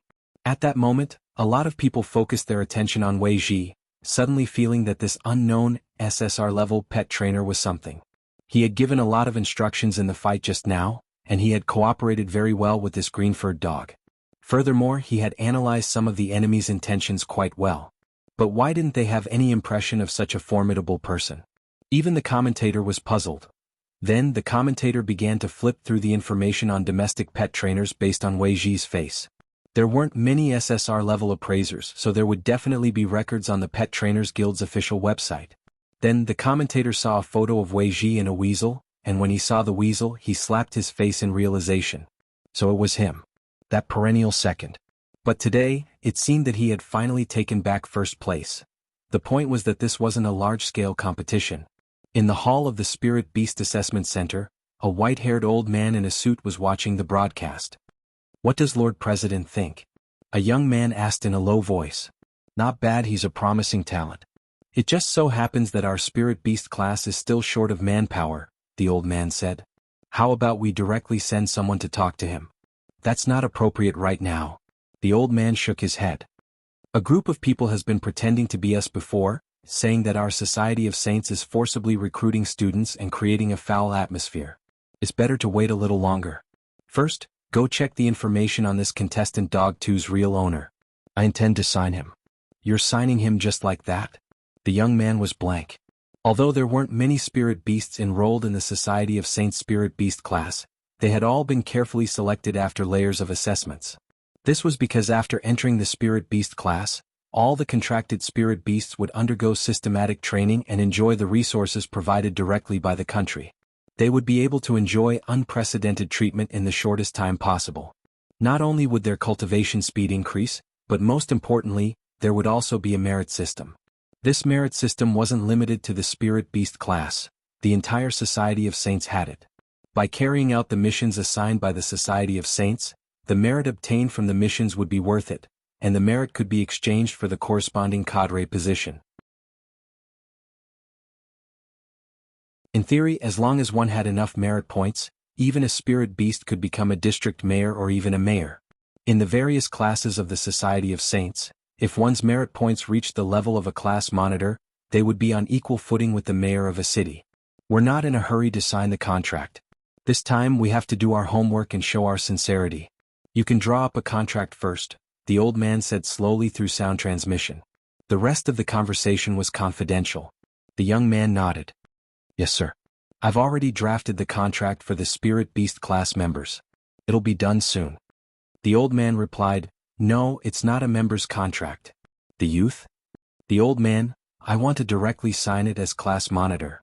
The young man sucked in a cold breath. Class monitor?" The old man said telepathically, "So it's even more important that we communicate well with the dog's owner. The contract can take the form of a transfer contract or a co-ownership contract. We still have a lot of funds, and this dog's owner is probably just an ordinary foundation establishment student at number 60 high school. He definitely won't be able to resist this temptation. And it's not just funds. We can also directly offer resources to this dog's owner, such as transferring him to a key city high school or sending him to university." The young assistant was directly alarmed. "Lord President, do you think this is worth it? This dog is indeed very amazing, but we haven't tested it yet." "You don't know." The old man shook his head and smiled slightly. "Did you see the pet trainer who commanded this dog today? Do you know who he is?" The young assistant looked at the screen and felt that he looked a little familiar, but he had no impression of him. The old man said, "This person has an extraordinary background. He became an SSR-level pet trainer at such a young age. A lot of people might not have any impression of him, but I have a very deep impression of him. Back then, when our Society of Saints recruited core organization cadres, I personally went to negotiate with this person. I offered generous conditions that even a soul formation cultivator couldn't refuse, but this person still wasn't moved. But later, I realized that it's actually not a bad thing that this person didn't come to our Society of Saints. The young assistant, what do you mean, Lord President? The old man, because this person is very good at identifying spirit beasts. Any spirit beast that catches his eye definitely won't be simple. Of the 5 spirit beasts we've recruited so far, I've actually followed him, and then signed 3 of them. The young assistant, as long as it's a spirit beast that this Mr. Wei Ji fancies, it won't only have excellent aptitude, great talent, and upright values. Furthermore, its heart will definitely be filled with a sense of justice and in line with our core cultivation values. The old man sked. The point is, don't you think this dog is very pleasing to the eye? The young assistant was stupefied and fell silent. He didn't speak for a long time. To be honest, he felt that it was a bit arbitrary to sign a class monitor contract based on this point alone. I know you're definitely not convinced right now, but sometimes you have to believe in superstitions. The president said. Previously, I took a fancy to a university student's spirit dog. It's a very magnetic spirit dog. The young assistant raised an eyebrow. He had heard about this before. Lord President, are you talking about the spirit dog under Zhao Yusin, a graduate student at Lower Gate Cultivation University? Its name is Jiang? That's right. That's it. The old man nodded. It's a very powerful spirit dog, a ninja spirit beast. It also has a very strong imitation ability and can imitate the fighting style of other spirit beasts. It used to have a nickname, Copy Dog. The young assistant nodded. In fact, he also had some doubts. Then why didn't you sign it after that? The old man said, I deliberately sent someone to find that student, and then arranged for Mr. Wei Ji to meet this dog in private. In the end, I found that Mr. Wei Ji actually had a look of disdain on his face. Later, I sent someone to carefully investigate the dog's owner and the background of this dog. The young assistant, and then? The old man, I actually found out that this university student had actually falsified his academic thesis. Not only that, but this female dog under his command had bad values. It had repeatedly insulted our country. After that, this old man didn't sign it and handed in a report. The young assistant sighed. Then it should have been expelled already, right? The old man shook his head. It was just a warning to stay in school.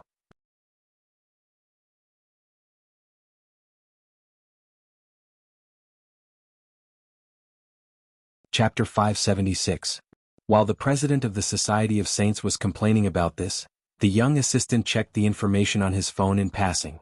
This matter had actually already been exposed online, but it seemed to have been suppressed. Despite all the major media outlets reposting it one after another, the owner of this spirit dog who had posted insulting remarks about the country on an online platform and who had falsified academic papers hadn't been expelled, but had instead been given detention at school with a warning. Interestingly, the young assistant also found another piece of news about 36 high school students who hadn't gone to bed in time and had been persuaded to leave school. In the end, after their parents pleaded on their behalf, they were also given detention at school with a warning.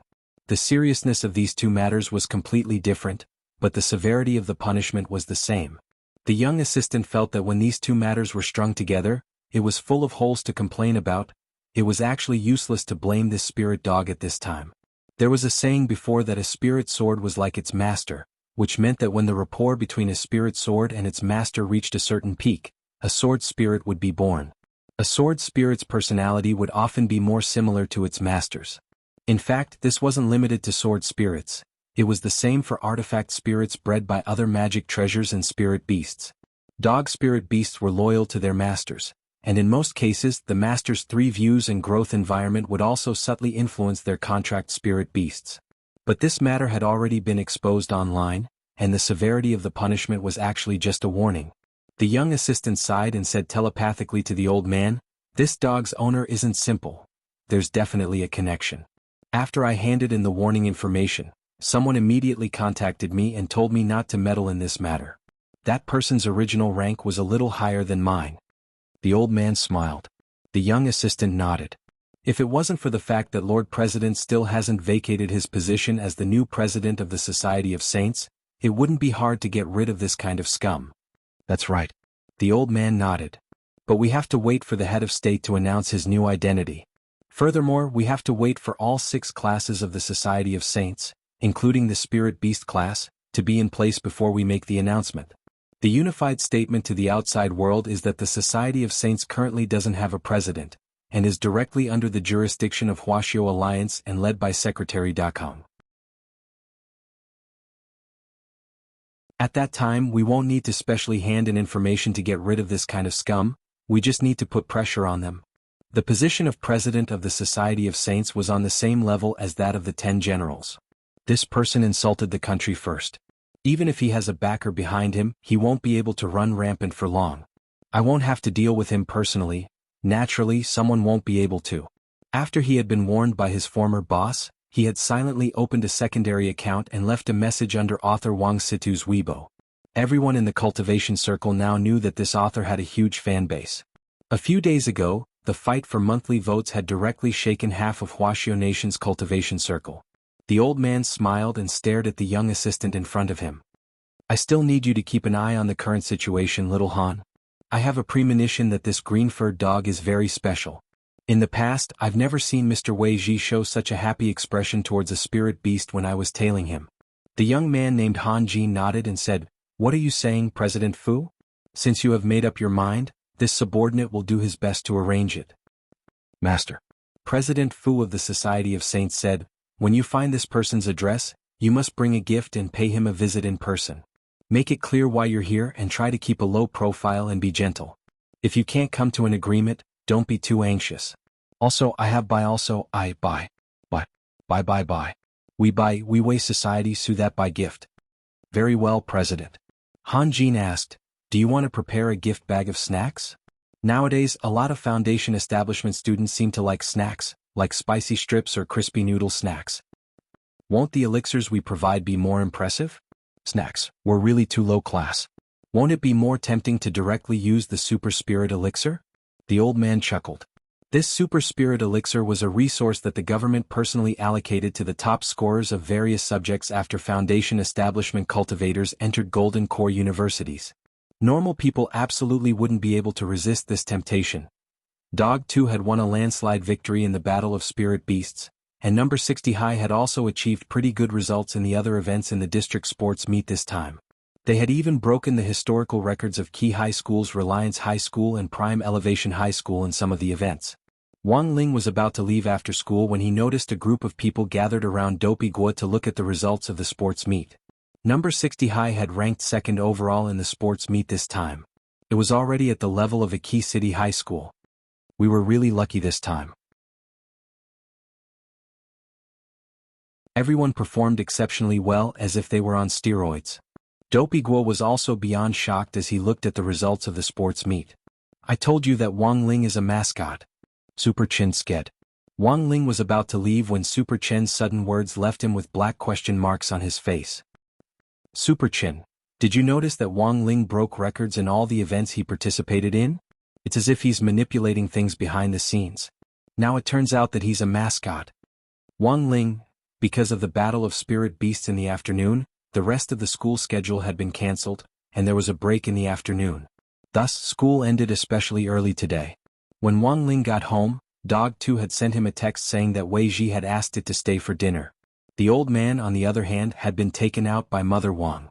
Apparently, he wasn't going to buy groceries, but to check out tour itineraries and book tickets at a travel agency.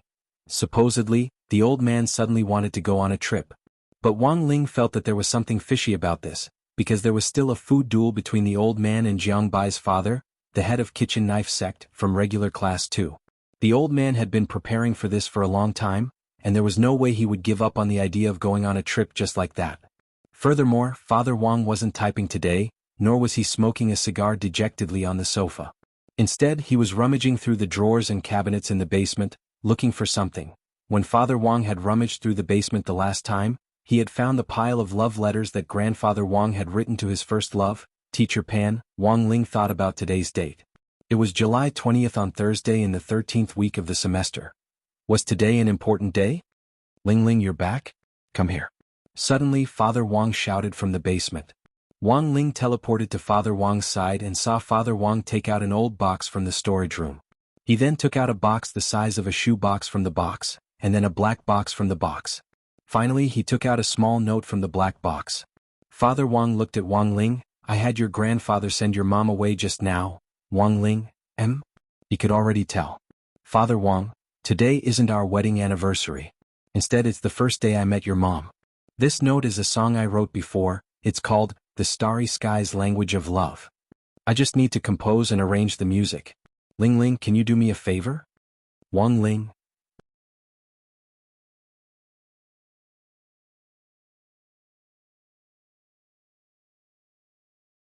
Chapter 577.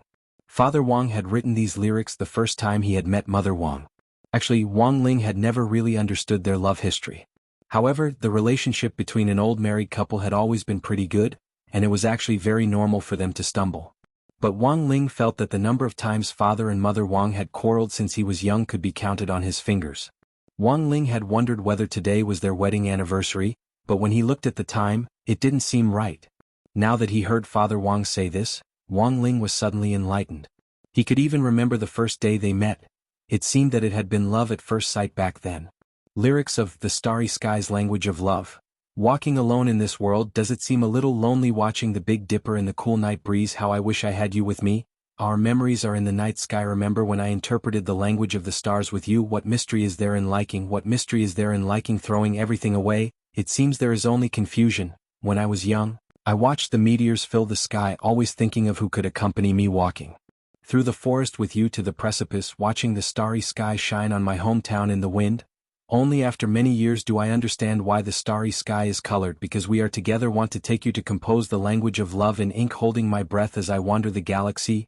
Wang Ling glanced at the lyrics Father Wang had written and marveled at his writing in his heart. When all was said and done, Father Wang specialized in his craft. Writing songs required talent, but Wang Ling's heavenly ear could connect to other world lines. Last time he had helped Tang Yuning, whom he had met in late-night dining hall, write Old Boys. But in many cases, working in the literary and artistic field depended on luck and talent. Tang Yuning had become popular for a while with that song, but he had later grown tired of it. Wang Ling had also heard from late-night dining hall's boss, Boss Tan, that after Tang Yuning had become popular, Tang Yuning hadn't gone to late-night dining hall even once. So sometimes people really couldn't forget their roots.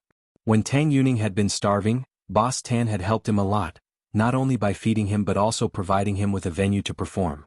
But human nature was in the end too hard to fathom. There were many good people in the world, but there were always a few who were ungrateful. Looking at Father Wang's poem, Wang Ling was lost in thought. It would of course be very easy to get a song from another world, but the problem was that Father Wang had written the lyrics himself, so it was an original song. Wang Ling needed to find a suitable melody from another world. It was much more complicated than plagiarizing a song for Tang Yuning back then. As long as you can give me the composition today. Father Wang rubbed his hands together with a pleading expression on his face. I want to find a chance to hum it to your mother later. It's just a simple brainwashing. There's no need to hurry with the arrangement, just do it before our wedding anniversary. Wang Ling frowned. He actually wanted to help, but he hadn't finished his homework yet. Father Wang knew Wang Ling's character all too well. In this guy's eyes, apart from crispy noodle snacks, homework was his #1 priority. He would definitely help, but it was just a matter of sequence. He hoped that Wang Ling would settle on the composition as soon as possible.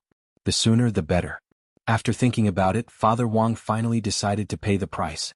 Wang Ling didn't care about ordinary crispy noodle snacks at all. Now that he had all kinds of annual cards and gold cards, he could taste the latest crispy noodle snack flavor every week.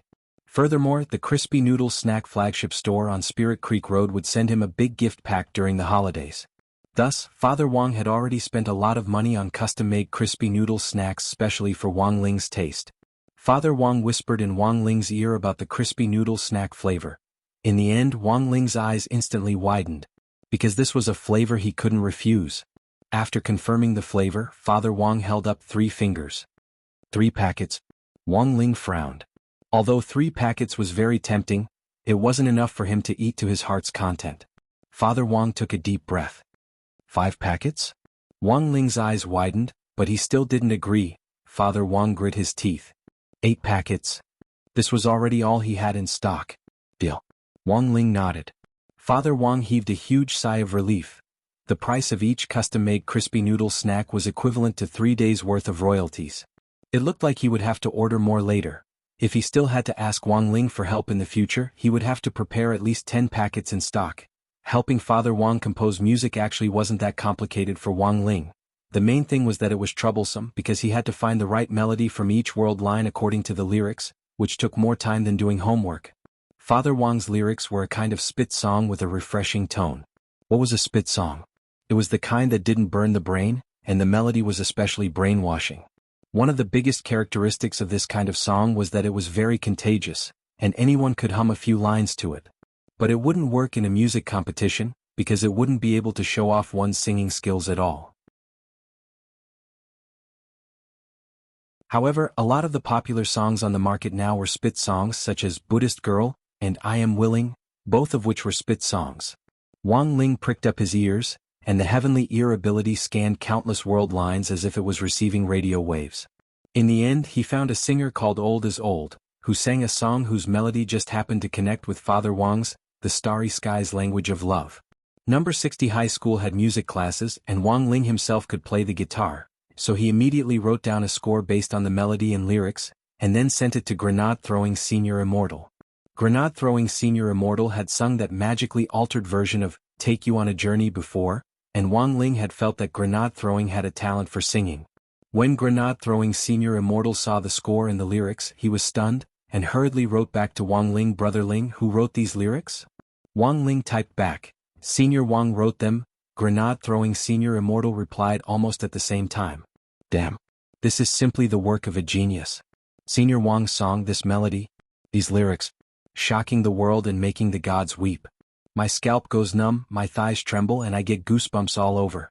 Listening to it makes me want to fall in love. Wang Ling. Could this bootlicking be any more obvious? But to be honest, the melody of this song was pretty good. At the very least, it was very brainwashing, and it was indeed very cheerful. When do you want this song?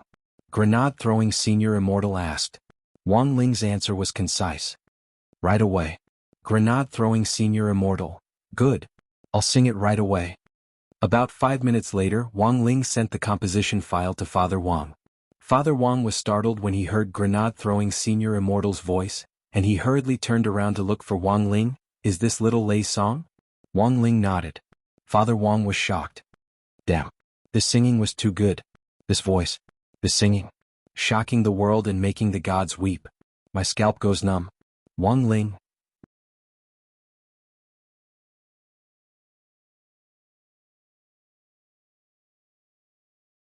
Chapter 578.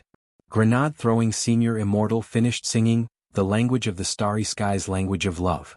He had composed the entire song as he played the piano. His voice was very clear and beautiful, and Little Silver was dazed when he heard it and couldn't help coming over to watch. Although Little Silver had heard that Grenade Throwing Senior Immortal could sing pretty well, he hadn't expected him to actually sing so well. His voice was really sweet. He was clearly thousands of years old, but his voice still sounded like that of an 18-year-old boy experiencing his first awakening of love. There were a lot of spells and elixirs in the cultivation world to beautify one's voice, but the effects of these spells and elixirs were the same as Nanhan country's plastic surgery, and they were all the same. Currently, the most popular singers in the entertainment industry relied on their unique voices to become popular. Everyone's voice was different, and they had to have their own characteristics to become popular. Grenade throwing, you sing pretty well. Little Silver leaned against the wall and folded his arms as he listened happily. Grenade Throwing Senior Immortal closed the lid of the piano and sighed. I actually wanted to debut before, but I gave up. Little Silver didn't understand. Why? Grenade Throwing Senior Immortal took a deep breath. Because I'm too strong. I have to give young people a chance. Little Silver, Grenade Throwing Senior Immortal, if I debut, Fang Jieluan and Zhou Wenshan won't be a problem, Little Silver. Did you write this song? Grenade Throwing Senior Immortal shook his head. Senior Wang wrote it for his wife, Brother Ling composed the music, and I sang a short demo. So it was written by Master's master. Little Silver's eyes lit up.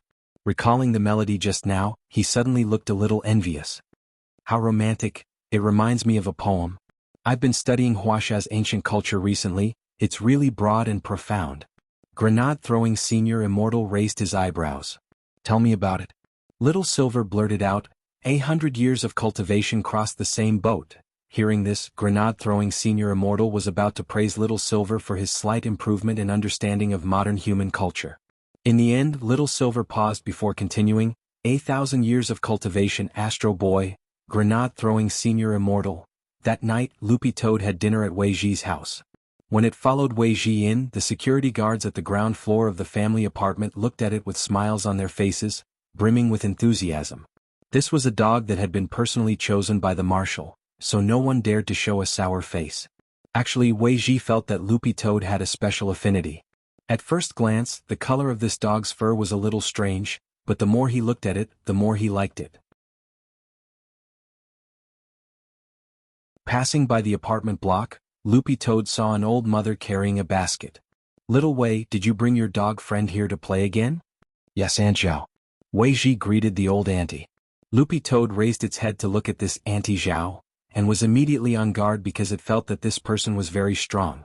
As a spirit beast, Loopy Toad could almost immediately sense this aura rather than aura. It felt that this old auntie's identity was not simple. But the other party didn't pay much attention to Loopy Toad, and instead smiled at it as if it were an old friend. Loopy Toad guessed that the news about Marshal Jianghu giving it special privileges at the door last time had most likely spread in the apartment. There were a lot of old aunties and uncles in the family apartment, and when they had nothing to do, they liked to discuss this kind of daily gossip. Who was Marshal Jianghu? Everyone in the family apartment knew that he was Battle Saint, one of the 10 founding generals. Every word he said had weight behind it. Loopy Toad was silent. It didn't know whether this was a good or bad thing. In any case, it felt that after following Little Master Ling for a long time, it would sometimes think that it was better to keep a low profile. In the end, it was this Aunt Zhao who smiled at it, then paused to stroke the soft fur on Loopy Toad's head. "Your dog friend looks a little nervous." A very fresh spirit energy spread out from this Aunt Zhao's palm, and Loopy Toad actually felt very comfortable. Damn, so comfortable. As expected, this old auntie wasn't simple.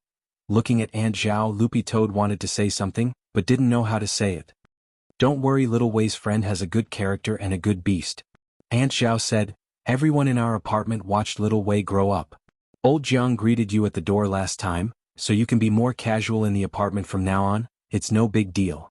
So don't be too nervous. We should be the ones who should be nervous." "Wei Ji, what's wrong, Aunt Zhao?" "Aunt Zhao, how old are you? Have you ever brought a girlfriend to the apartment in so many years? We now seriously suspect." "Wei Ji, Auntie, I don't have such strong tastes." "Aunt Zhao, that's good." Loopy Toad. "Where are you going, Aunt Zhao?" asked Wei Ji. I just got a call from old Jiang of the neighborhood committee. He said that foreign forces have invaded the border, and he wants me to hurry over to deal with it. He's busy right now and can't leave." Aunt Zhao covered her mouth and smiled. "I'll be back soon." Wei Ji nodded as if this was normal. Be careful, Aunt Zhao. Don't worry, I'm not using this basket to buy groceries. Do you know the flying guillotine?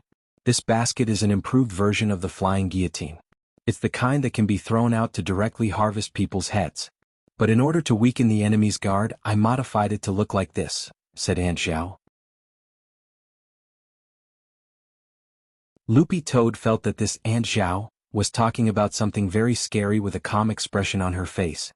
Because she was in a hurry to deal with this important matter, Aunt Zhao didn't drag Wei Ji out to chat for too long this time. This could already be considered being merciful. Sometimes, Wei Ji was afraid of running into some overly enthusiastic old aunties and uncles in the apartment. Otherwise he wouldn't be able to go back for at least half an hour. After this Aunt Zhao said goodbye to Wei Ji, Loopy Toad watched her walk to the entrance of the apartment before her figure flickered and she directly disappeared. Who is this auntie? Loopy Toad was very curious about this mysterious old auntie. Aunt Zhao was Uncle Zhang's secretary back then, and has always worked for him. Her Taoist name is Holy Lotus Tao Monarch, Wei Ji replied. Loopy Toad thought about this name but couldn't think of it. It was probably a Taoist name from a long time ago. Since these old seniors had abdicated and retired, they no longer called each other by Taoist names. Over time, some legendary Taoist names had been lost in the memories of the younger generation, and it was probably only the older generation who knew about them. Looking at Loopy Toad's clueless expression, Wei Ji suddenly mentioned a name. Do you know Cailian Jinren? Loopy Toad nodded. I do. Of course it knew this person. She was the only female cultivator in grenade-throwing senior Immortals chat group. Furthermore, when little Master Ling was 10 years old, she had once launched a round of attacks on him with facial cleanser. As Wei Ji pressed the elevator button, he said lightly, This Aunt Zhao is Cailian Jinren's Shifu. What a small world.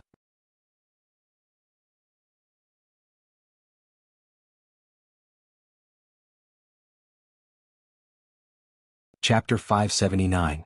When it arrived at Wei Ji's house again, Loopy Toad already didn't feel as unfamiliar as it had at the beginning. This was because Wei Ji, this invisible nouveau riche, was connected to 4 households, and he had set up all kinds of ecological environments inside, which made the entire house look very complicated. If Wei Ji hadn't led the way at the beginning, Loopy Toad really wouldn't have been able to get its bearings.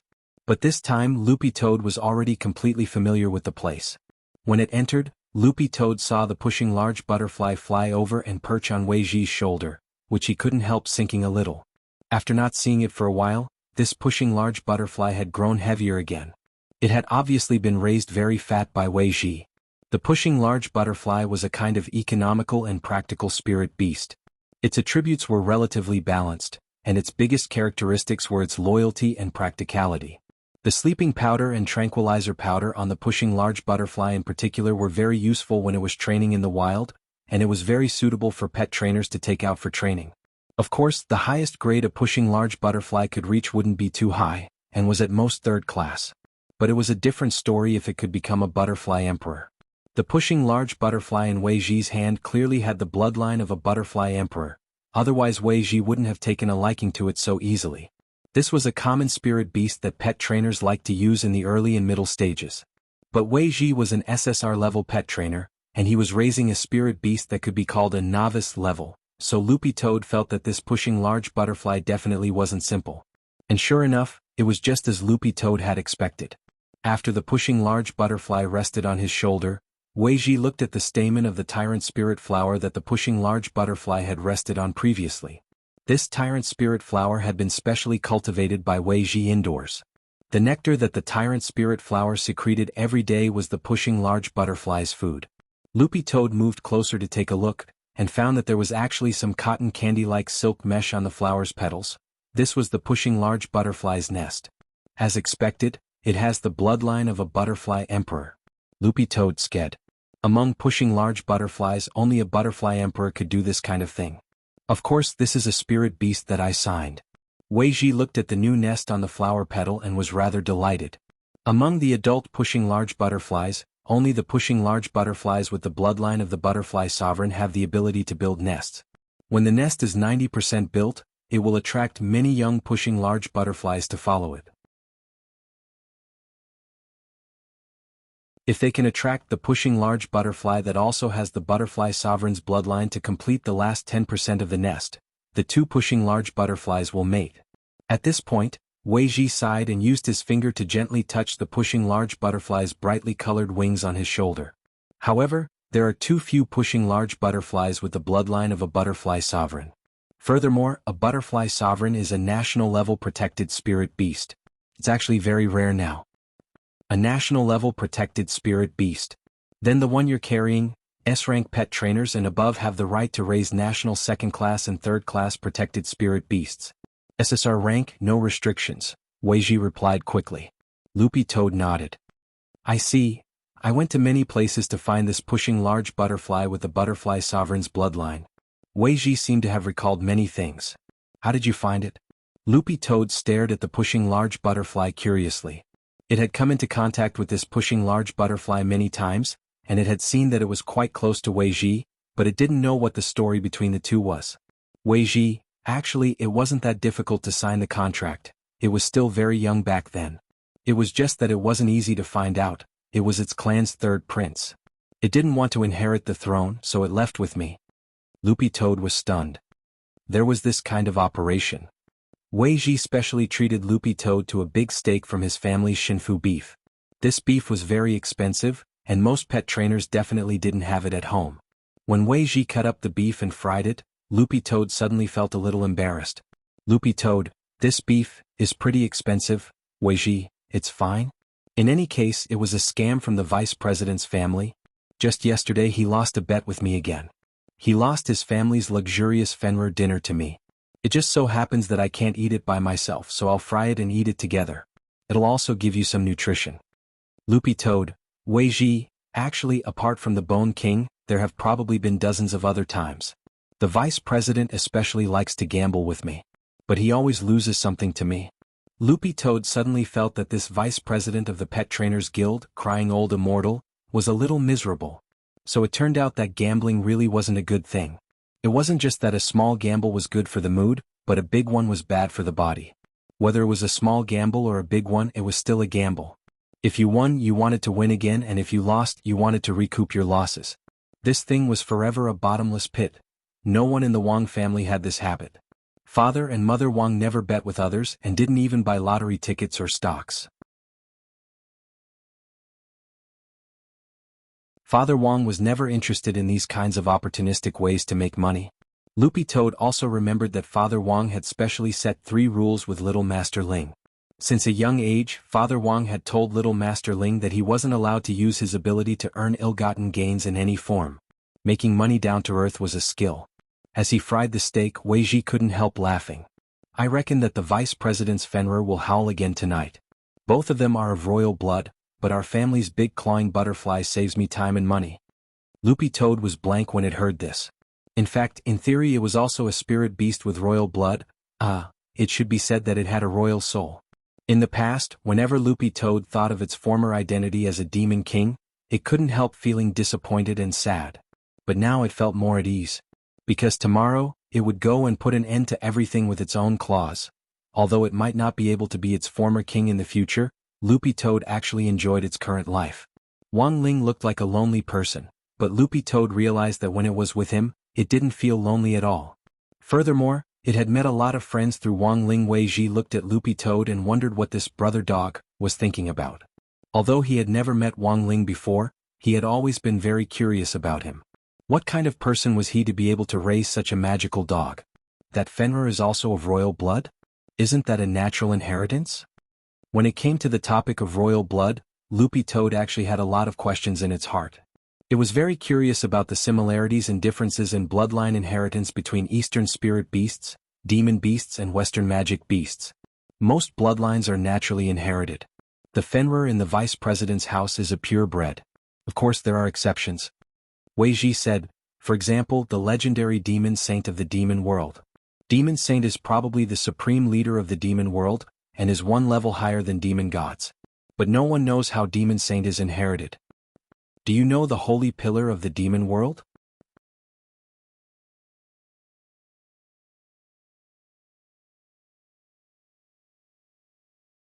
Chapter 580.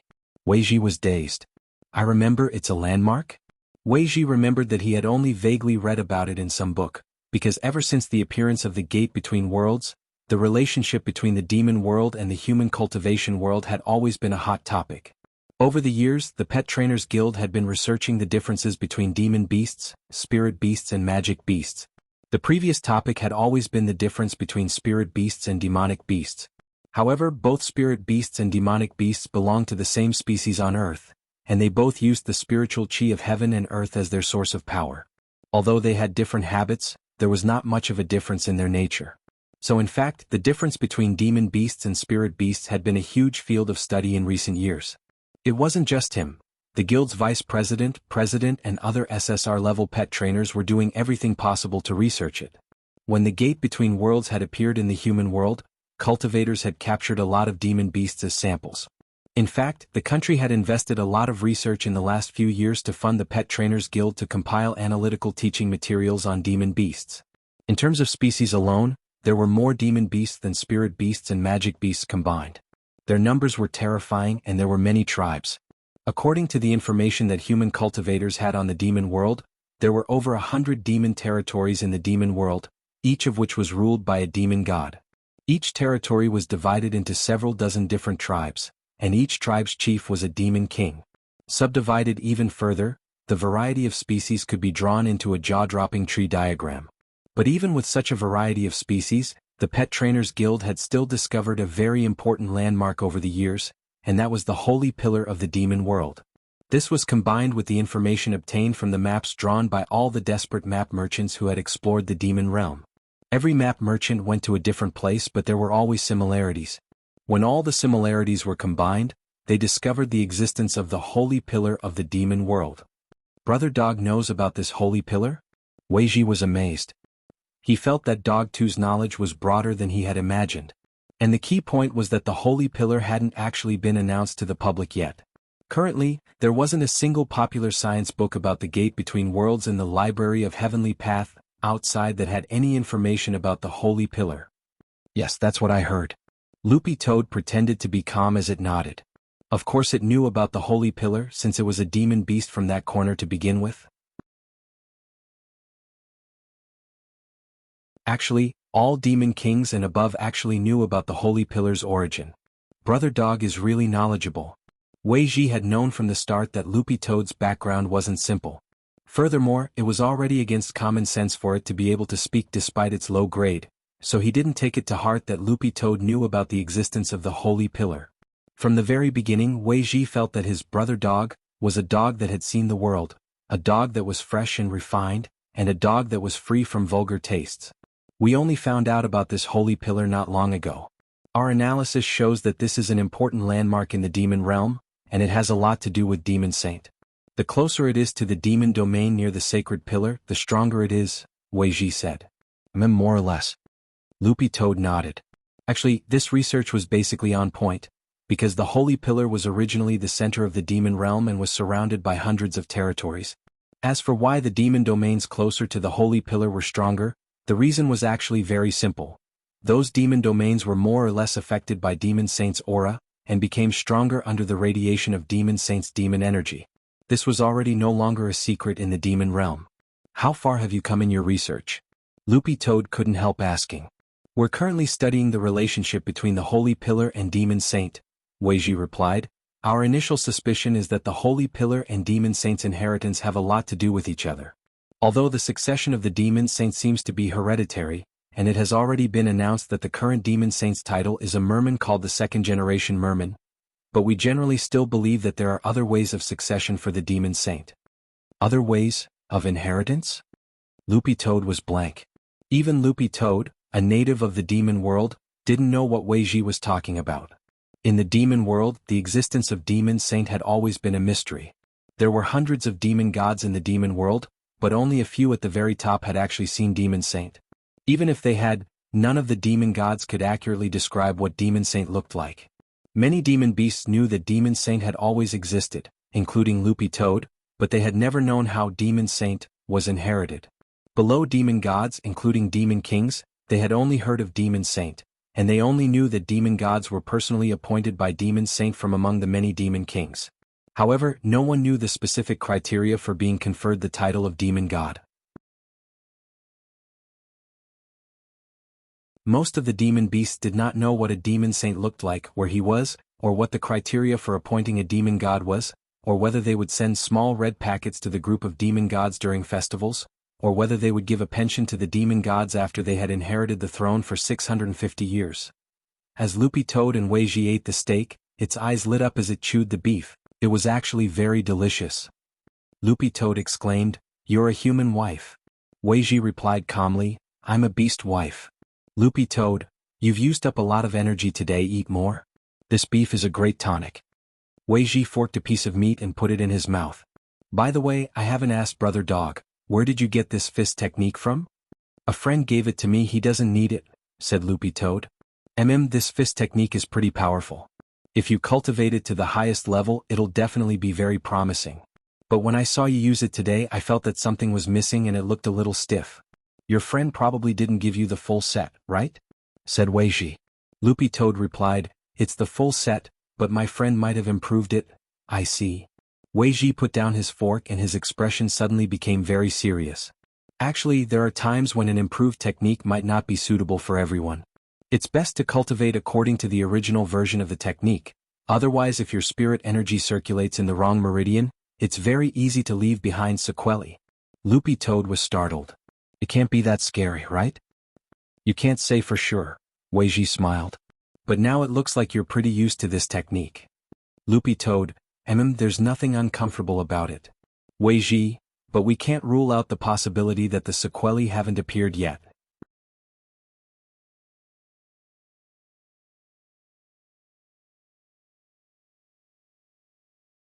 Chapter 581. After leaving Wei Ji's house, Loopy Toad had been thinking about the basic dog skills it had used in the fight earlier. Loopy Toad didn't feel that there was anything wrong with cultivating this fist technique, It could even be said that cultivating this fist technique had opened up many of its originally blocked meridians, and the compatibility between its soul and body had risen to a whole new level. However, Wei Ji's words still made Loopy Toad feel a little uneasy. This was because Wei Ji's instincts had always been very accurate, especially when it came to spirit beast. The main point was that Loopy Toad was a demon beast to begin with. Although it was cultivating according to a spirit beast technique, what if something really went wrong? What should it do? Little Master Ling had personally improved the Demon King Heart Sutra, so Loopy Toad felt very reassured. But the problem was that Little Silver had memorized this basic dog skills from Dog Saint's depository of Buddhist texts back then. Furthermore, Little Silver himself had said that he had condensed this spirit technique in his own way. It was more refined than the original version, but for some reason Loopy Toad felt that it wasn't reliable. On the way home, Loopy Toad couldn't help sending Little Silver a message. Was the basic dog skills you gave me last time complete? Little Silver's face was full of black question marks when he saw the message. It was complete. Loopy Toad, no sequelae? Little Silver, it would have been fine if the aftereffects hadn't been mentioned, but at the mention of them Little Silver immediately recalled that Dog Saint had in fact written a note on the title page of the manual about cultivating the basic dog skills. But at the time, this note was only for the dog clan, so Little Silver hadn't kept it in mind. He only remembered that if you didn't follow the note when cultivating the technique, it could lead to some aftereffects. Seeing Little Silver's ellipsis reply, Loopy Toad was so shocked that its fur stood on end. There really is. Little Silver patted his face and replied a little aggrievedly, well, there really is. It's a note for the Hound Clan. Because it's only for the Hound Clan, I didn't really remember it. I only remembered it after I passed the cultivation method to you, but because it's been too long, I wanted to wait until I remembered it before telling you. Loopy Toad was stunned. F***K, you tricked me. You demon Silver. Little Silver. Do you feel unwell now? Loopy Toad, no, Little Silver, then what are you panicking about? Maybe there aren't any sequelae at all, or maybe they aren't obvious and it's not that serious. Loopy Toad was blank. What are the common sequelae? Whether it was humans, beasts, or any other living beings, they all had a natural fear of the unknown. Why was it popular to bring wolfberries out these days? Wasn't it to nip trouble in the bud? Little Silver pretended to think back, but didn't reply for several minutes. How would he know? Actually, it was mainly because he really didn't remember it carefully at that time. Otherwise, it would have been impossible for him to not remember it. For some reason, Little Silver had a bad feeling in his heart, and felt that he had indeed conned this Dog Boppy. Although Dog Boppy was usually very naughty, Little Silver still had an excellent overall impression of Loopy Toad. Full score of 5 stars, if not 5 stars, at least 4 stars. This was a very loyal dog. But given the current situation, Little Silver really didn't know how to comfort Dog 2. After a long time, Little Silver replied, the usual sequelae are nothing more than physical fatigue, backache, night sweats and kidney deficiency. Loopy Toad, kidney deficiency? Little Silver, at worst I'll just take some 6-flavor Dihuang pills. Loopy Toad, Little Silver, don't worry, it shouldn't be too serious. Don't we still have Master? With Master here, why are you panicking? If your kidneys really are weak, you can get Master to stroke them for you. Loopy Toad, Little Silver, I'm talking about stroking your fur, don't get the wrong idea. Loopy Toad, speaking up to this point, Little Silver couldn't help sighing. When can I be stroked by Master? I heard that Master stroked you many times and his technique is very comfortable. I wonder how it compares with grenade throwing. Loopy Toad, you pervert. When it reached the front of the house, Loopy Toad did its best to put the sequelae to the back of its mind. It didn't want little Master Ling to become suspicious if it looked uneasy, because it was about to do something big. Furthermore, Loopy Toad wanted to wrap things up as soon as possible and come back as a dog pretending that nothing had happened. The deadline for its prophetic dream was approaching, and it would set off for its clan at noon tonight. When it entered the house, Loopy Toad was actually a little nervous because it had been doing the whole thing behind Wang Ling's back, which made it feel a little guilty. Now, Loopy Toad just wanted to hurry up and end everything so that it could return to little Master Ling's side as soon as possible. Taking a deep breath, Loopy Toad pushed open the door. It was 9 o'clock when it got home and Mother Wang was already upstairs. It was time for her to put on her face mask, and Father Wang was in the study writing his draft under Lai Mingming's watchful eye. Wang Ling, on the other hand, was actually already lying in bed. This was beyond Loopy Toad's expectations. Why was little Master Ling resting so early today? Was he too tired from today's sports meet? Little Master Ling was very different from other people when he took part in the sports meet. Other people were tired because of the exercise, but little Master Ling was tired because he had to control his primordial chi during the exercise. This operation consumed a lot more energy than simple exercise. Thinking this, Loopy Toad suddenly felt that its explanation was simply flawless. Loopy Toad walked over to the bed and called out in a very low voice, "Woof?" Wang Ling, who was pretending to be asleep, there really wasn't any response. Loopy Toad was overjoyed. The heavens were really on its side. Wang Ling, who was pretending to be asleep, Loopy Toad went to the bathroom and closed the door. Recalling the method Wang Ling had used to locate Immortal Jinyuan's drought star, it started to operate Lord Ma. The toilet lid on Lord Ma opened on its own, and its ancient voice came out just like before, echoing faintly. "I am serving," but before it could finish, Loopy Toad retorted in a very low voice, "You're courting death. Little Master Ling is sleeping." Lord Ma obediently shut its mouth. After Loopy Toad silently recited the coordinates, Lord Ma, just like before, gave off a burst of light that enveloped itself. Then, with a whoosh, Loopy Toad directly turned into a beam of light and disappeared on the spot. The moment Loopy Toad disappeared, Wang Ling pushed open the door and entered. "Did you send him away?" Wang Ling stared at Lord Ma and asked telepathically. Lord Ma, "Yes, Lord Supreme Wang Ling, did you add the buff?" Wang Ling asked again. Lord Ma, "Yes, Lord Supreme Wang Ling." This was the power that Wang Ling had stored in Lord Ma's body. As long as Loopy Toad activated Lord Ma, Wang Ling's golden light shield would directly cover Dog 2. After confirming this, Wang Ling felt a lot more at ease. With the golden light shield, Wang Ling felt that he didn't have to worry too much about Loopy Toad's safety. Besides, this Dog 2 was very astute. It also had Immortal Jinyuan's main immortal seal on it. Something really happened.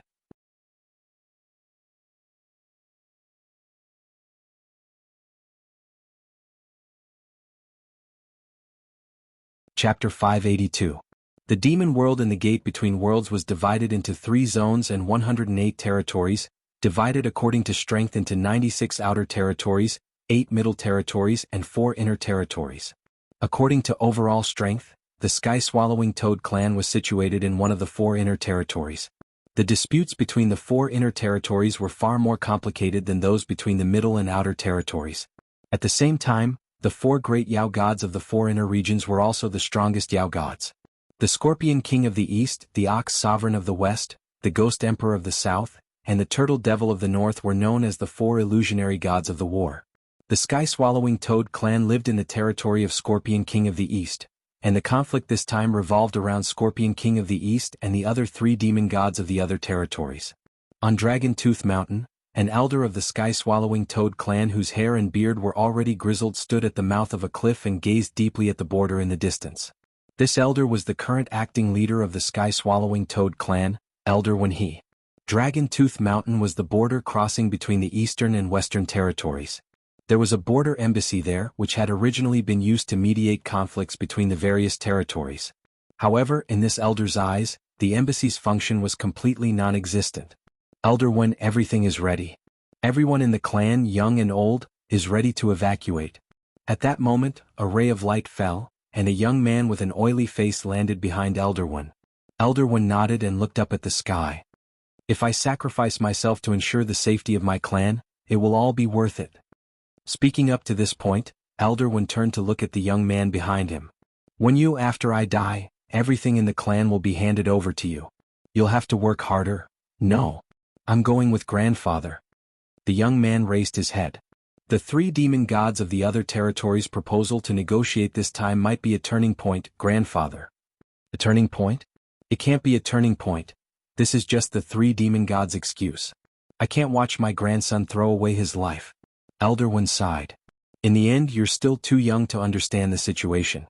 No matter how we prove our innocence, it's no use when the other 3 territories forcefully accuse us like this. Just who did our clan offend? Wenyu clenched her fists tightly, looking very angry. Our sky-swallowing toad clan has always scrupulously abided by our duties since the founding of the clan. Several years ago, the 10th generation leader was pushed by the demon kings to charge and break through enemy lines, and died a violent death.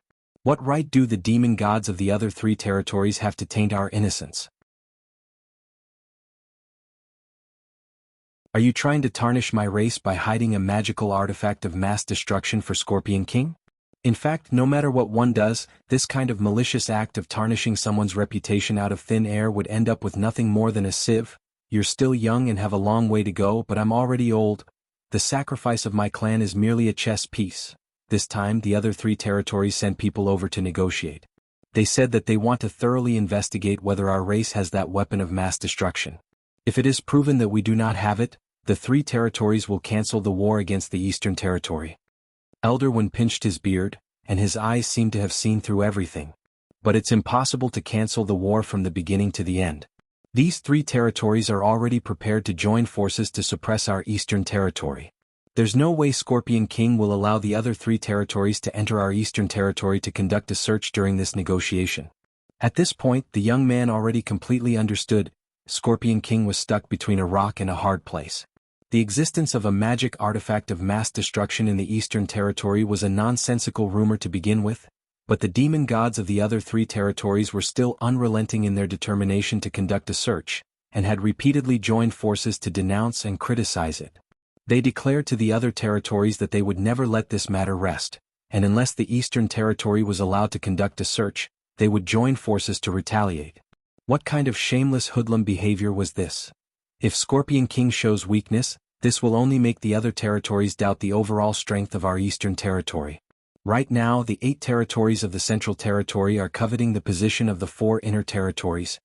Once Scorpion King shows weakness, it will only temporarily stop the wound. Elder Wen had seen through this matter from the very beginning. At that time, the 8 regions of the Central region will definitely use this matter to make a big fuss. They'll kick our Eastern region out of the 4 regions and fight for the position of the new Eastern region. The young man was silent. The war between the demon territories had always brought only pain and suffering. The ones who really suffered were the innocent demon beasts in the process. Most demon beasts enjoyed a peaceful life, but the competition between the demon territories was such a cruel thing. Scorpion King of the Eastern Territory had always been a strong advocate. This time, the other 3 territories had joined forces to fight against the Eastern Territory, which in fact had something to do with Scorpion King's own character. But this was not a reason to frame others or create something out of nothing. Wenyu was silent as he quietly wiped away his tears.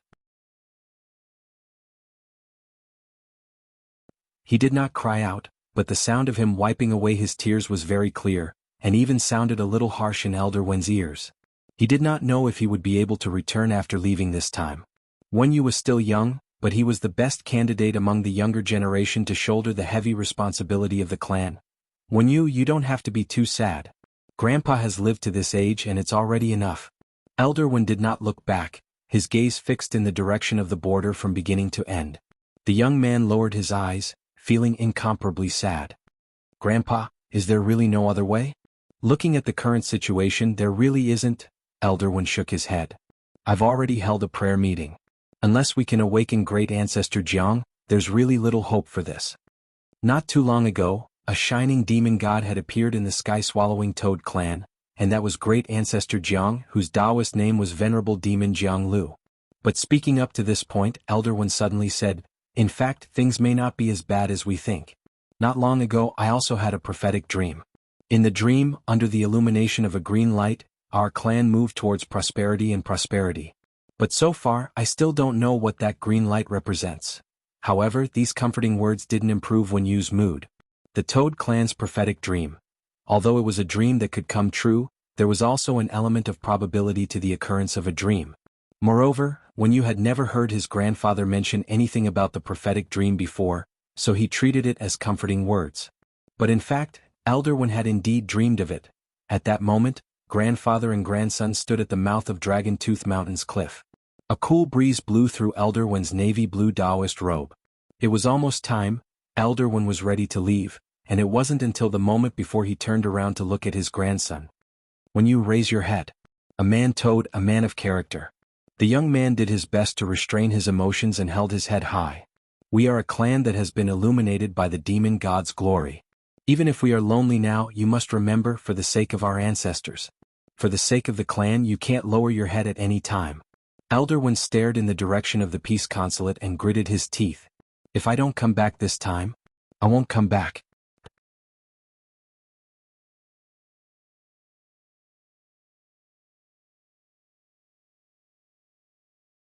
Chapter 583. When Elder One rushed to the peace consulate, he could already feel the smell of gunpowder. The atmosphere in the peace consulate wasn't peaceful at all. Instead, it was a little tense. Although he had long expected that this kind of negotiation would have no results, Elder One still sighed in his heart and slowly walked in.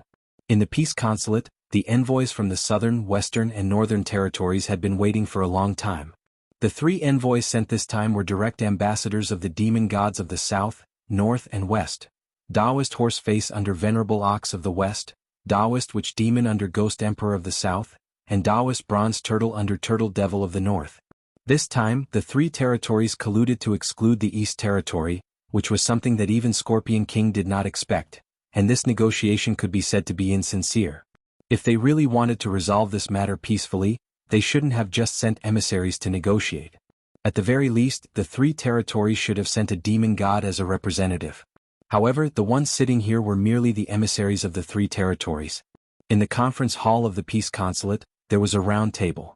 The southern, western, and northern emissaries sat around the round table with their fingers crossed and their heads in deep thought. Elder One was silent and did not say anything.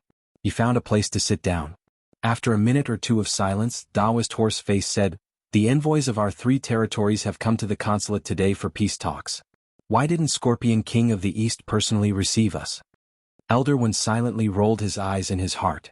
These were questions that he already knew the answer to.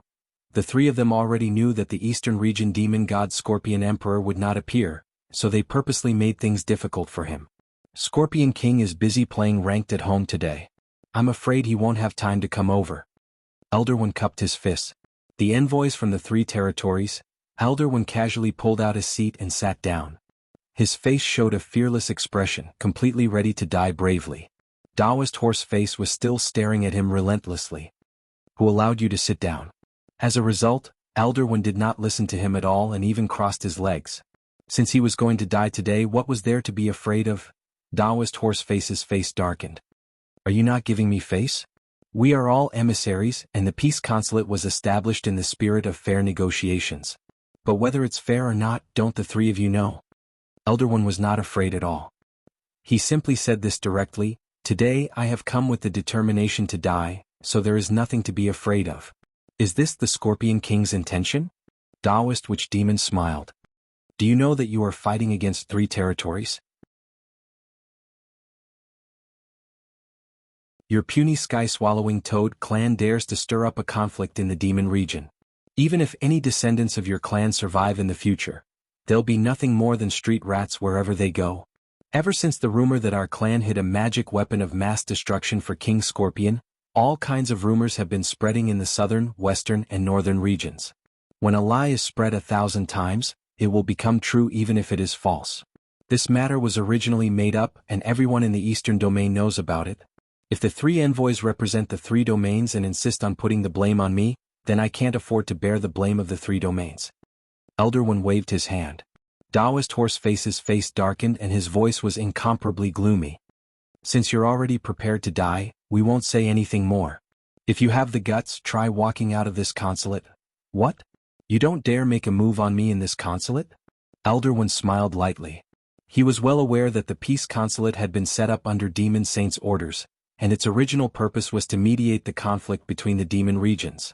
Rumor had it that Demon Saint had set up a restriction in the peace consulate, and anyone who dared make a move in the consulate would immediately be punished by Demon Saint's restriction.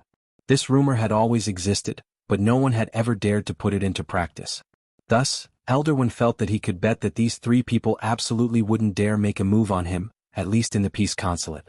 In fact, Elder One's guess was indeed proven. Because they were overly fearful of Demon Saint's restriction, the faces of Taoist Horseface, Taoist Witch Demon, and Taoist Bronze Turtle from the southern, western, and northern regions instantly darkened. "Taoist Horseface, you clearly know that Demon Saint's restriction is in this consulate. How could we make a move so easily?" Elder One couldn't help laughing. "I clearly know that I'll be throwing my life away if I go out, so why should I?" Taoist Horseface, Taoist Witch Demon, and Taoist Bronze Turtle, Just looking at the expressions of these three people, Elder Wen's heart was already completely at ease. Although it was just a rumor that Demon Saint's restriction was in the peace consulate, this rumor had already spread a long time ago.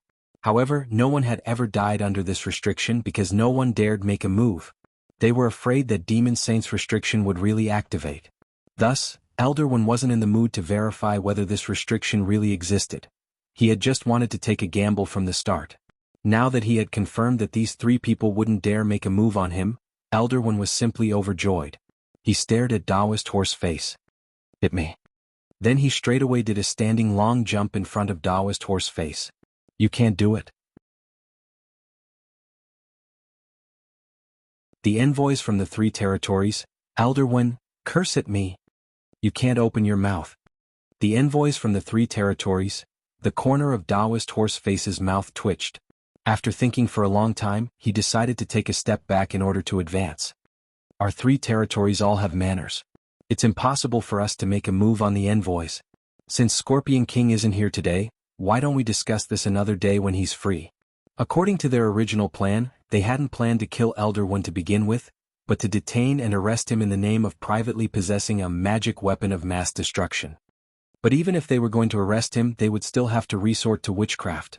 The problem was, who would dare make a move in the peace consulate? I've already seen through the three territories' ability to frame others. Elder Wen didn't believe their nonsense at all. From the moment he entered the room, their eyes had already said it all.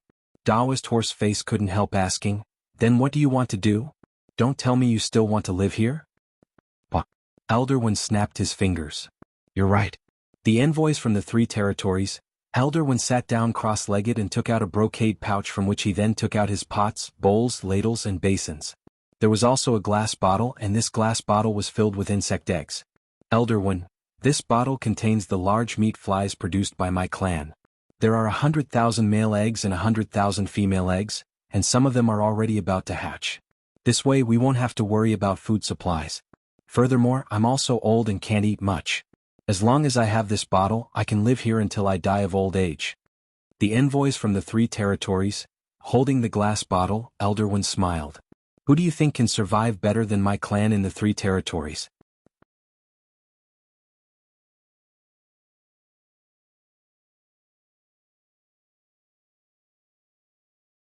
Chapter 584. In the peace consulate, Elder Wen's expression was unperturbed. Since he was sure that these three people wouldn't dare do anything to him, it was very stable. It didn't matter how naughty he was next. At that moment, Taoist Horse Face hated himself to death with regret. If he had known earlier, he wouldn't have arranged to meet in the peace consulate. It would have been better to find a special place for negotiations. At that moment, the envoys from the three territories looked at each other in dismay, their hearts racing as they questioned whether this so-called Demon Saint restriction really existed. Since ancient times, no one had dared to take this step, so there was no way to confirm the authenticity of Demon Saint's restriction. But the problem was that even if they weren't sure, they wouldn't dare cross this line. Taoist Horse Face couldn't take it anymore. Don't go too far. The peace consulate is for us to negotiate, but you actually dare to live here as your own home? You're simply shameless. Elder Wen was stunned. From the moment he had entered the room, the three of them had been conspiring against him, attempting to do something indescribable like binding and dripping wax to a 1,000-year-old toad which was full of hope and yearning for a better tomorrow in broad daylight. Now they were actually accusing him of being shameless. This was a move that shocked the heavens and made the gods weep. "Elder Wen, if you can't wait, you can leave first. In any case, I'll be staying in the peace consulate. According to the convention, there's nothing wrong with this. The peace consulate is meant to uphold justice, mediate conflicts and provide shelter for demons in trouble." The envoys from the three territories were speechless. But at that moment, Taoist Bronze Turtle suddenly thought of something. He stared at Elder Wen with a sinister smile. "Did you only bring the eggs? There's no incubation potion, right? If you want to hatch them, you'll need a special incubation demon potion." Miscalculation. Elder Wen patted his head. The incubation demon potion was a very important part of incubating large flesh flies. After all, he was getting on in years. There were times when things really weren't so comprehensive. Taoist Horse Face laughed. "Are you stupid? Without the incubation potion, these eggs are useless to you. We can just wait here with you. If there were these insect eggs," Elder Wen's endurance could increase infinitely. The big meat flies hatch very quickly and only need the supply of demonic energy to grow. For the Toad clan, this was an important source of food. Not only could it replenish their own demonic energy, but it also had very rich nutrition. Elder Wen brought so many insect eggs with him. If he could use his demonic aura here to help the big meat flies hatch and grow as a source of endurance, then in theory it would be like a perpetual motion machine. It could cycle endlessly. Taoist Witch Demon couldn't help but laugh. Elder Wen, you're really muddle-headed. You actually didn't bring something as important as the incubation demon water. Why don't you go back to the clan to get it? This was unvarnished ridicule. However, Elder Wen's expression was calmer than the three had imagined. He knew all too well what it meant once he got out. These three people couldn't wait for him to walk out of the embassy and attack him. It's nothing. I really didn't bring any incubating demon water. But since the three envoys are willing to keep me company, then so be it. Elder Wen waved his hand lightly, and then took out his phone the next second. I'll order takeout and have it delivered. The envoys of the three territories? Really, didn't he just forget something? It wasn't a big deal. Elsewhere, in Sprout Village, where the sky-swallowing Toad clan had originally lived, Dog 2 successfully landed in a golden light that fell from the sky. Buttface looked at the faint golden light on his green fur and was stunned for a moment. Wasn't this little Masterling's golden light shield? How could it have this effect on itself? Could it be that after using Lord Ma to teleport, the golden light shield would automatically strengthen itself? Loopy Toad was a little puzzled. It hadn't told little Master Ling about coming to the demon world, and it felt that it had hidden it very well. But, if this golden light shield had really been specially arranged by little Master Ling, thinking this, Loopy Toad's heart couldn't help tightening, and it suddenly felt warm. Sometimes Dog 2 couldn't help thinking that it was really too happy to recognize Wang Ling as its master. Whatever. In this situation, Loopy Toad would just take it as a side effect of using Lord Ma's teleportation.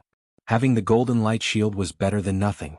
At its current realm, although it had the support of the power of Sword Dao, if it unleashed its full power, it would barely be below the itinerant immortal realm. It wouldn't be as strong as an itinerant immortal, but it was still a lot stronger than an ordinary demon king. Even so, the demon world was still dangerous, and Dog 2 felt very at ease with this golden light shield. Loopy Toad looked up in the direction of the sky-swallowing Toad clan Sprout Village, but at that moment, there wasn't a single toad in the entire village, not even half a shadow. Where did they all go? Loopy Toad was even more perplexed. But at that moment, Loopy Toad's spiritual senses shook as it suddenly sensed an aura approaching the back of its head. Loopy Toad easily tilted its head to avoid it, and saw a young man with an oily face standing behind it. This was Yu. Loopy Toad was able to determine the young man's identity based on his aura alone. It hadn't expected that in the blink of an eye, the little toad that had been with Elder Wen back then would actually have already cultivated to take human form and grow so big. Yu frowned as he stared at the green-furred dog standing at the entrance to the village. That piercing aura just now had just been a probing attack. But this green-furred dog's reaction had still shaken Loopy Toad, because the other party had really dodged it too easily, as if it hadn't taken Loopy Toad's sneak attack seriously at all, and had already sensed Loopy Toad's aura earlier on. Of course, this wasn't the most important thing. The most important thing was that this green-furred dog didn't have the slightest trace of demon chi on it. What it exuded was clearly pure spirit chi. This was a spirit beast from outside the demon world. Who are you? Yu's eyes suddenly became a little vigilant as he released his aura in an attempt to suppress it. However, Dog 2 just silently walked over to the young man, completely unafraid of the latter's aura. It just sighed in its heart. This little guy from back then actually had this kind of strength now. In some sense, Loopy Toad felt that Yu was actually more talented than it had been back then, and it was actually a little gratified. Because Loopy Toad had the golden light shield to begin with, Yu's aura didn't have the slightest effect at all. When Loopy Toad approached the young man step by step, Yu's heart almost immediately went on alert. Something told him that this green-furred dog was very dangerous. However, Loopy Toad merely raised its head and stared at him, but it was this gaze that made Yu dazed for a moment. Where are the others in the village? The moment Loopy Toad opened its mouth, Yu was immediately stupefied. Because this was the voice of the 10th generation leader. Yu's eyes almost immediately reddened. I'm not dead yet, child.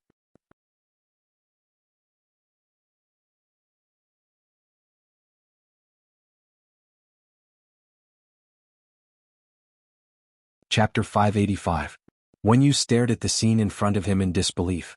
He couldn't believe it at all. The voice of the 10th generation emperor was actually reverberating in his ears. It was so real that it lingered in his ears and kept on echoing. Wen Yu had never expected, back then, the 10th generation leader who had been tricked by the demon kings and pushed out of the gate between worlds to charge and break through the enemy lines, and who had then died, would actually reappear in front of him like this. 10th generation, is that really you? The young man felt that his legs could no longer support him, and had already turned to jelly. Although the 10th generation leader's appearance and aura had completely changed, this voice? Yes, it was the 10th generation leader without a doubt. In Wen Yu's childhood impression, the 10th generation leader's voice had always been dignified and peaceful, giving people a very peaceful feeling. Yes, my child, I'm back. I didn't die. Instead, I lived on in this way. When Loopy Toad was completely in front of the young man, he could no longer support himself as he knelt on the ground and started to cry bitterly. Although Loopy Toad didn't know what on earth had happened in the sky-swallowing Toad clan's Sprout Village, from the perspective of its prophetic dream, Loopy Toad had already guessed that something big had definitely happened in the village. As the backbone of the younger generation, Wen Yu was clearly struggling to hold on. Thus, the moment he saw Loopy Toad, Wen Yu already couldn't suppress his emotions and started sobbing. Loopy Toad put its paw on the young man's shoulder. It's been hard on you when I wasn't around? It had actually been a very long time since Dog 2 had spoken in this kind of leadership tone ever since it had started following Little Master Ling.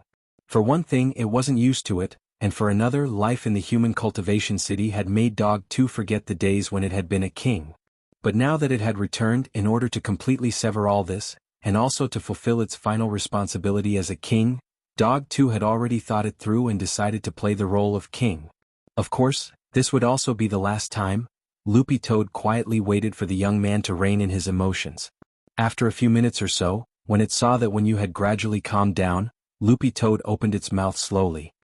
After I disappeared, did a new king take office? No, no, Wen Yu wiped away his tears. Grandfather, he actually always believed that the 10th generation leader wasn't dead, and everyone has been waiting for him to come back. So it was like that. Loopy Toad lowered its head in contemplation. This was exactly what it had seen and deduced in its prophecy dream. Loopy Toad stretched out a paw and pressed it to Wen Yu's forehead. Don't move, relax. I want to know what on earth happened in the village. This was a simple memory extraction spell that required the cooperation of the person whose memory was being perceived. Loopy Toad knew that something big had happened in the village, but Wen Yu wouldn't be able to explain it in just a few words. Instead of that, it would be more convenient for Loopy Toad to directly search through the memories. After Loopy Toad's memories of it of two, it was turned of Dog you of one of everything of what had of it of had was that. Of was all was, Dog it's of one of the of his of.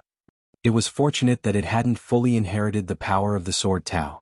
If it could fully absorb the power of the Sword Tao, even if it hadn't reached the level of a first-grade spirit beast, Buttface felt that it would be able to fight a demon god.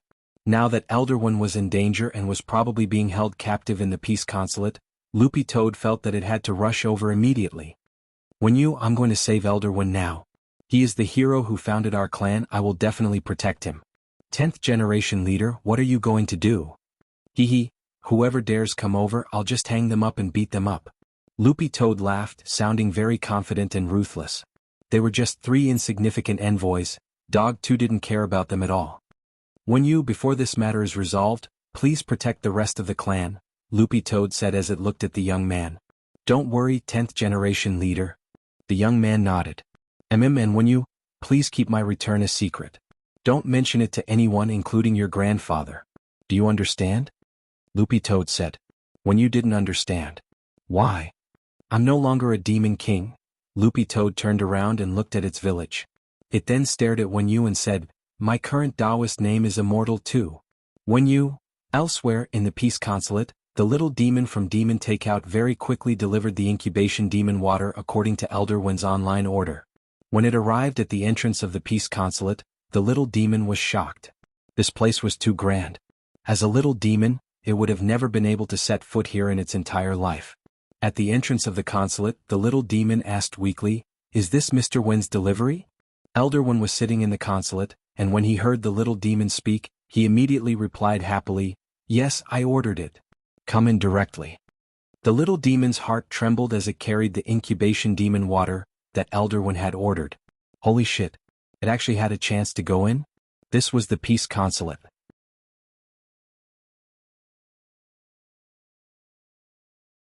The little demon trembled as it entered, and in the next second, it was so scared that it almost peed its pants. Because in the peace consulate, the envoys from the other 3 territories besides Elder One were staring at it with sinister expressions on their faces, as if they wanted to eat it up. The little demon couldn't help trembling all over. Mr. One, your delivery. Don't be nervous, there's Demon Saints restriction in the peace consulate. They might be a little crazy but they won't do anything to you. Elder One smiled. The envoys from the other 3 territories, so that's how it is? Hearing that, the little demon heaved a huge sigh of relief, then glared at the envoys from the other 3 territories a little angrily. Look at that. Do you look like peace envoys with that expression? In any case, you're officials from the 3 territories of the demon world, and each of you is fiercer than the last. Be careful or I'll file a complaint against you. The envoys from the other 3 territories, after saying that, the little demon snorted, slammed the door and left. By then, the envoys from the other 3 territories had already been provoked to the max. Taoist Horseface was so angry that he was trembling all over. Don't go too far. If you're capable, let's go out and fight one-on-one. I swear on my demon status that Taoist Witch Demon and Taoist Bronze Turtle won't make a move during our duel. But just as Taoist Horseface finished speaking, an indescribable green light appeared outside the window of the peace consulate. Elder One? The envoys from the other 3 territories? What was going on? It was at that moment. All of a sudden, there was a deafening bang. A streak of spirit light directly broke through the window and entered the consulate. He directly slapped Taoist Horseface in the face so hard that his face became crooked and several of his teeth fell out.